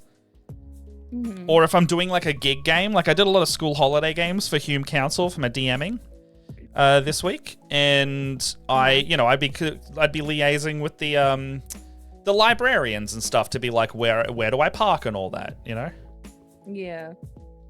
Oh, even the little guy looks so good. Look at this. Look at the little guy. Are you doing the little guy? The little guy. I love him. Look at him. Look at the baby. Look at it. Oh, hold on. I got the meme. Look at the bit. Damn it. Camera. Damn it. Look at the baby. Now look at the big baby. Wow. What are you doing in my house? I want waffle fry. I still watch Tom Scar because he does like vlogs every month and like other minor like content on his Sekka channel, but he is just such a delight still. I have no idea how many stitches I just did. Okay. Look at the big baby. Oh man, I have to paint these fingers. I have Muffin Time back there, the actual game. Yeah. Except I miswrote on one of the cards, and it was called Miffin Time for a while in my friend group. And we just yell out there an obnoxious British accent, Miffin Time! And that would be it. Oh! Pancakes, Anarchy Pancakes? I bought that 4 days ago and played it. It's fantastic. Like, I was in Gameology, and I just was like, oh, this game looks fun. It's by Exploding Kittens. I like Exploding Kittens. I read the back, and I was like, you know what? $20 game, I'll try this, and I want to play it on stream because all we did with the 4 players was just yell, and we couldn't sit down when we played it. And I'll bring it to PAX. We played at PAX. I'm not gonna be sleeping at PAX this year. I never sleep at PAX. So my 8 days of PAX, and PAX is only on for 3 days, is wind up, wind down, Odin sleep for a week. I don't have that option. Usually my Sunday of PAX, pending how many panels are on, because it's usually like the quietest day.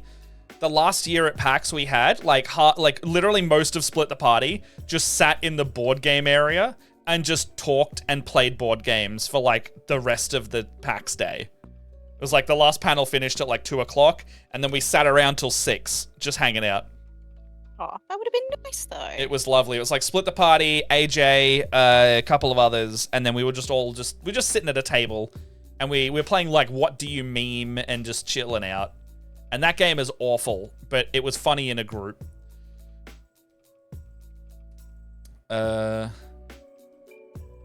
Waiting on work phones. Yeah, fair. Geo, you are absolutely welcome, bud. I would love to see you at PAX. What's Jess messaging? I want to see you guys at PAX. Apparently I have something on my camera lens. Ah. Haha. Dirty, dirty boy.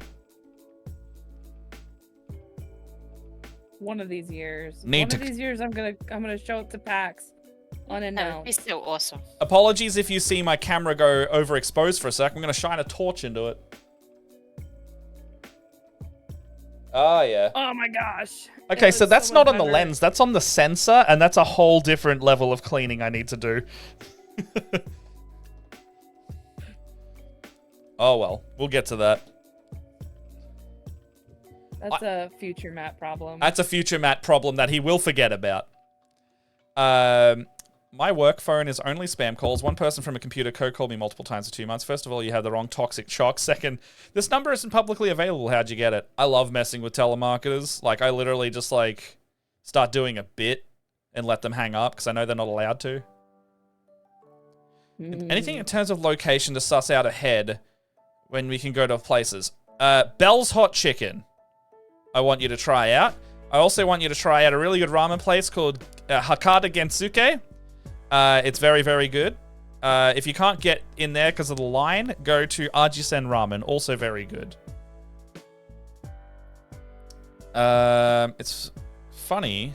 I love video games, D&D, and Magic the Gathering, but Warhammer took all that over. Well, everything except Magic the Gathering. I used to play Magic, but I started playing stock market too much with it and just cycling cards, selling the cards, buying more cards. And I was like, this is a bad idea. So I stopped because I was barely playing the game anymore at that point. But video games and D&D and Warhammer and painting, that's pretty much, and board games. That's like my circle of my personal circle of life, and my blue tongue lizard. He just chills out. God damn it. Daenerys. Need to hit up friend Goaty to paint the Orc Commandos kill team. Yeah, you do.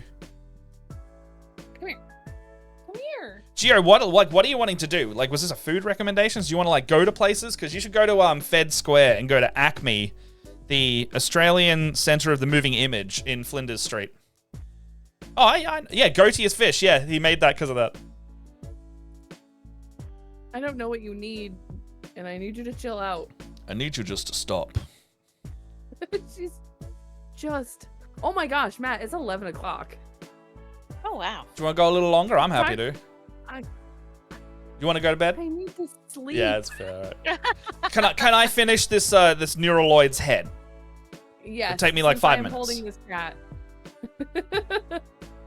I have this cat. She's very Oh, angry for some yeah. reason. Did you feed it? I did feed it. It's just neurotic because it needs attention. What was that thing about cats are independent? You know, mine aren't. I can hear them in the kitchen right now screaming at John because he's making lunch and they want it. Apologies, Gio. For some reason, my brain was like, I thought you were like looking for stuff to do while you're at PAX because I haven't been in Melbourne, but I have forgotten that you are Victorian. I did a lot of the checking out Melbourne last year. Fortress was like the highlight of my trip. Fortress is a lot of fun, and that dinner we had was really having nice. all you guys there was just Yeah, it's a good time. such a good night. If you want like a retro place to check out that has like all the older consoles, Bartronica has like Nintendo Switches and SNESes and stuff, which is really good if you want to go just like chill, have a cocktail, and play some like Nintendo 64 Smash Bros type thing. Melbourne's got a really good bar culture. Like a bar, like just bars and cool places to check out like that. And Storyville is quite good as well. They theme all their floors. One of them's a mushroom forest, one of them's a fantasy library, etc. That sounds cool. Yeah, it's nice. It's up near Russell Street if you know the area. Not that well. You can rent a booth there, yeah. Alright, I'm kind of obsessed with this paint job. Cocktails at Storyville are very good. There's also a really nice dessert bar called Sweetie and Mustache if you like kind of like dessert crepes and things like that. It's like a little rooftop bar. It's a similar area to Storyville actually. I'll go there every now and then, and they have like a golden gay time cocktail there. Ooh. Yeah, it's really nice. Say golden gay time? Oh yeah, It's an ice cream bar in Australia. are you familiar with that? Yeah, it's like a very famous Nope. Aussie ice cream. And it is delicious. And the tagline is, "It's hard to have a gay time on your own." Oh my god. I love it. I saw you Oh, drinking and I went for it. I hate you. This is why I choke. It is your fault. Yeah. If I die, I know solely who I am to blame for this. police. I was murdered. It was the man in Australia. He choked me from there. I was strangled to death. How? He made a joke. The Hey, animal. my partner is in the next room. Hopefully, if I choke to death, he'll hear. You'd kind of hope so, wouldn't you? All right, I promise I would hope so. You promise? I promise I'm I'm just like almost done. I am just admiring my thing over here, and also trying to figure out what I want to do for the background. So this plinth has got like a nice curved back. So I'm trying to figure out what I want to do to that.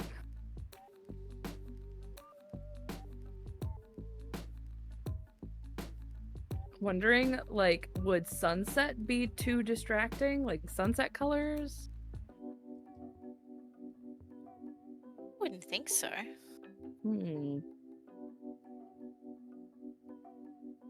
We'll like dab on some like clouds or something. I don't know. I know art things. Did Ellie B just say that her mum threw a wagon wheel at her the other day?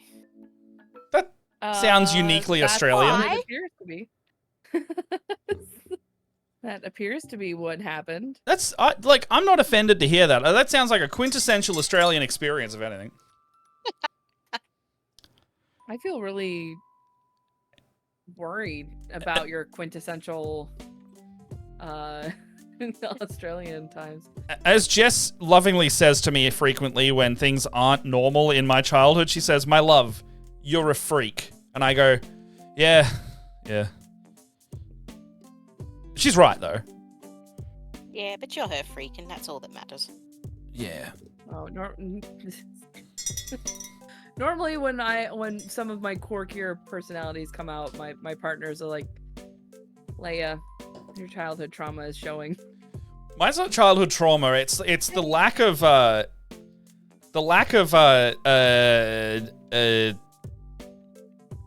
maybe it is trauma. I don't know. We used to go camping. I found like a piece of plastic, like a big, like basically the size of a car hood, and we'd sled down like giant mountains of boulders and rocks on it, with no regard for our personal safety because it was fun. I mean, that's just what that's 90s kids though. Like, Yeah. One time we buried our friend and just left him there, you know. I used to jump off of really big rocks into very small pools of deep water. Oh, I still do that. Otherwise, Yeah. very well. Okay, so back, we used to go camping. Well, I say we.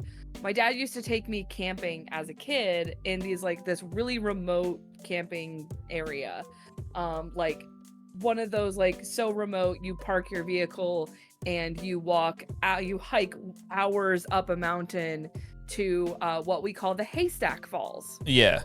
And basically it's a river that has cut through the area, and these huge boulders are kind of like still jutting up out of it, and they look like big haystacks. Cool. And they have like at the base of some of them, there are like large pools that have been carved out into the bed of the rock, and you jump into them, but you have to be careful because if you jump wrong, you'll smash yourself on the corners of these like tiny pools, because like they're like big enough where if I were to put my arms straight out, I could touch both sides. We used to have a place. We used to have a place like that. Well, it still exists in Cairns, called Crystal Cascades, and it was basically like a massive swimming hole type thing, with like waterfalls and all that. But there was a jumping area called No Fear. Now, No Fear was in the middle of this chasm valley, and the river went through the middle of it, and basically, I don't know, 20 or 30 meters up kind of jump. It's quite large. There is a free fall component to you jumping off that rock. And it's at a safe height that it's like the water's kind of broken down the bottom, so you're not just hitting like flat glassy water and breaking your ankle. But okay, so number one, you had to jump over the jumping spot below it, So you had to like jump off enough to jump over the jumping spot below it, while also making sure nobody. Those ones. Yeah, so while also making sure nobody has just jumped below you, so you need to wait for them. And then on the top of that, the creek bed, the river bed, I don't know, whatever, the water flow bed was not that large. So if you actually jump with any force, you'd hit the other side where people are sitting on beach towels. So the way to clear both of those things and thread that needle was you kind of just step off. Like you just step off and push just a little bit. You don't jump off, and you'll go in the water safely. So if you could do all of that and then also get over the height for it, that was like the fun jump. Like one of the bigger fun jumps in Cairns that you could do. Nice. Love that stuff. Dangerous. Like quarries. Like in my hometown, or like in my home state, we used to have quarries everywhere, and that's where like you would go cliff jumping. Yeah. And we very much did have, and you had to be careful because we were in an area that had snapping turtles. We there was a because there was that same like there's a lower place to jump, so you do have to like clear that second jump. But also before you jump, you have to make sure that you jump anywhere there are bubbles, because that's where the snapping turtles are. I took Jess to this one last time she was up there. This place called Lake Eacham, and she basically Eacham or Barine? One of them. Basically, it's a volcanic crater lake, and it's very cool. But there's all these trees you can jump off up there, and there used to be one that was like higher than No Fear, and it was so high, in fact, that if you didn't break the surface of the water as you went into the water, you'd probably break a leg or an ankle. So what you'd have to do on that one is you'd have to jump out of the tree, and then someone would have to be swimming at the bottom that has to either get out of your way or you have to avoid, and they have to break the water for you as you come down. And there's no walking track to it, but very clearly they like fenced it off at a certain point because too many teenagers kept colliding with each other from one of those two problems. And if they didn't collide, they would hurt themselves. And this was like 1.5 hours up the hinterlands away from Cairns type thing. So the closest hospital was a half-hour drive away at least. My God. It was fun. Anyway. Toxic Shock has, my mates next door had a trampoline. I had a 20-foot high tree house right near the fence. Poor decisions were made. The trampoline was moved after I managed to miss the trampoline and hit the back of my head on some brick garden edging. Somehow I missed permanent injury. Damn. I love the 90s, man. I feel like it's just like childhood, because like I would hear similar stories of like my parents are the same way, or like the generation before me, or like even just like 5 years before me doing similar shit. I think we just do stupid shit when we're young. I mean, I do stupid shit now, but I don't know if this is a thing in Australia. I would. But like my dad's got like tons of stories of like them throwing lawn darts at one another, which are now illegal in America, by the way. Think of a dart, but this big. Oh yeah. No, I'm good, thanks. You keep that one. My uncle has an air rifle pellet in his leg that he's had since he was 10 years old. It just never came out. Lawn darts, what they used to do, because what you're supposed to do is it's supposed to be like a beanbag toss, but with these giant lawn darts. Yeah. But what they would do as kids is they would throw it up in the air, and it was one of those like who can stand here the longest without being speared.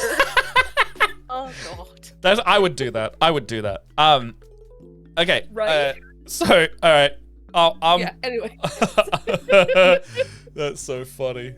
All right, so I've got my little guys, I've got my big guy. They're looking pretty good. I'm gonna shade and paint like in a light gray to blend all of those, because that's all the gray is the correct color.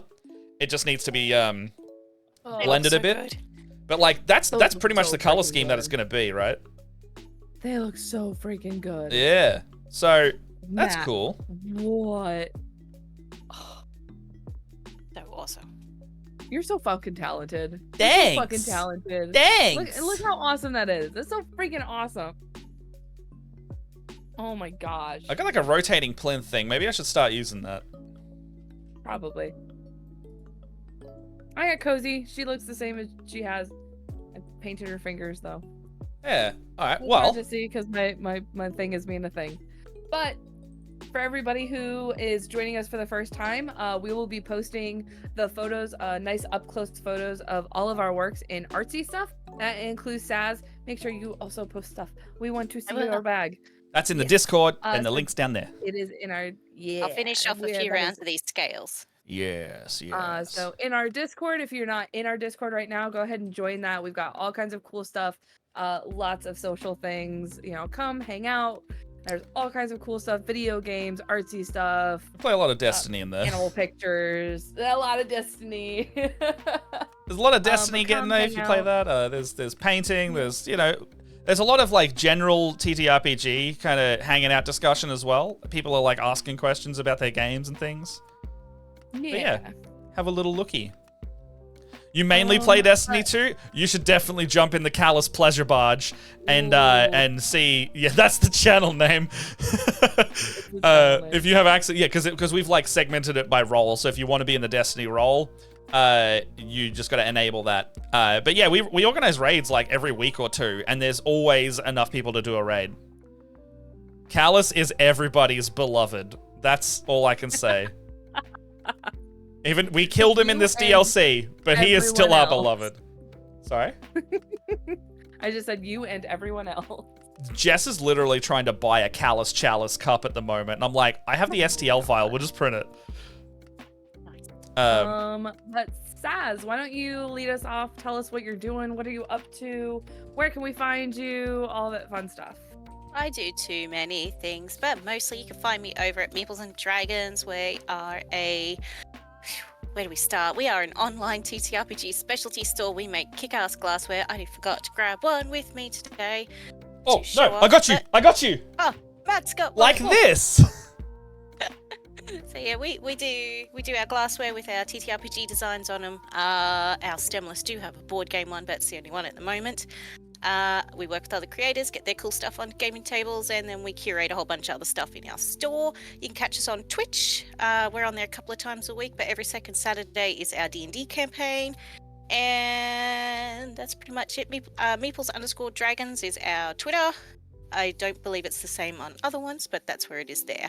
We got a little shout out in the chat for you. I think that's the right address. That's us. Go give him a follow. It's a good time. And I literally got one of the last Game Master Steins from him last year because I was like, these are gonna sell out. They're launched, yeah. I need one of these. Hey, it's a great mug. This is the one I use now. I had another Stein, but this has become the one. They're just so comfy. They're just such a nice size. I just like big glasses, like. And you guys, I not a sponsor either. Like, I just went up and I was like, "Here's money, I need that." And that was the end of it. A couple of ours now, because I think you guys won some. We won a couple of the stemless. tumblers. Yeah, they are in the cupboard at the moment. I do like big glasses, and I cannot lie. I love a big chunky glass, like putting ice in it. Mugs. I got those Mega Love Cube ice mugs. trays, like the huge ones, and I just one of those in there. Nice. Leia. Hello, my name is Leia. You can find me at Sorcerer Sundry on just about everything, the Twitters, the Instagrams. I'm now on that other pseudo Twitter Threads. and Hive. It's And everything. Just find my shit. All right, this is where I am. I do all kinds of painting stuff. I'm gonna be posting some D&D stuff because I'm starting a new D&D campaign, and I am prepping my very first wizard, so it's gonna be very exciting. Oh, what kind of wizard? Yeah, I'm gonna play a divination wizard because I can. I've never played a wizard before. I'm very nervous. You're gonna make your DM hate you with that fucking portent roll. Yep. It's That's me. That is. I'm a wizard. You're a wizard, Leia. And actually a warlock. Anywho, yeah, you can find me on all of this stuff. If you've got any painting questions or anything like that, I am Leia Sorcerer Sundries in the Discord for Split the Party. If you have any questions about painting or if you want to know anything about that kind of stuff, I am always free to answer questions. I love seeing interest in our painting community, and I don't like keeping secrets. I think that everybody has an opportunity to learn about the amazing things that you can do with all the paints that we have. I have leagues of paint. I've tried so many different paints, so you don't have to. There you go. So you can that's me. That's all I got right now. That's I fair. might be making a DM for hire soon, so it's in the Start making. playing that. We'll put that in your thing. Speaking of DM for hire, hello, I'm Matt. I am also a DM for hire. That's the rent payer for me. So between this and Split the Party, I do the producing and the hosting and running of all the stuff over here. If you see us, usually it's me behind the scenes. If not, one of them will let you know. There's a bunch of us going around. There's 6 Aussies and Leia in America out of all of us. So you'll see us in the Discord. Usually we've got a yellow name if we're one of the cast. But yeah, you can find me on Twitter and Instagram and Threads. Threads, you know, just go through the Instagram or whatever. Or search, it's the same shit. I'm trying to use all of them, but I will and won't because I will obsess over it and then forget. But you can hire me as well if you've got anything, play digital games or otherwise at dungeonmasterforhire.com.au, or just hit up my DMs. We can play some D&D or an RPG of your choice. For example, I'm starting an Avatar Legends campaign literally tonight because my Curse of Strahd finished last week for the same group. Yeah. We're transitioning into Avatar to see if one of the new players likes playing RPGs, and then we'll go from there. But yeah, thank you all the raiders for coming in if you're still here. I love seeing that. Love seeing you. Good to see you. Hope you stick around. Crazy Bacon, thank you for the sub and the follow. I hope your painting journey begins just as amazingly as you have graced your presence here with us. I'm out of words, so I'm good if we want to go. And I can see Phoenix Iwaki is playing some form of RPG. Out of the Abyss. Looks like a Beholder fight they're doing, so we can give them a little raid as well. Ooh. Yes. Oh. Anyway, I'm going to initiate that. Anything else from you guys? No, I'm good. No. All right. Tune into Radiant Shadows on Meeples and Dragons channel. It's a good stuff. Good Good beans. And check out the VODs to catch up on all the action too. It's a good cast. It's a great cast, yeah. Ham's doing a fantastic job. He is, and he needs to be told that more often so he believes it, I think. He's got to fake it till he makes it, and he's already made it, so he just needs to do the fake part. Yeah. All right. Not sure when we'll stream next, if there's a bonus one or anything. If not, we'll, he needs compliments. You should go redeem compliment bomb here and then bring it over to that stream. I'll just go at it. They'll be fine. They'll use it. All right. It's going to force us to raid in a sec, so we're off. See you next Thursday if we don't see you earlier. Bye. Bye-bye.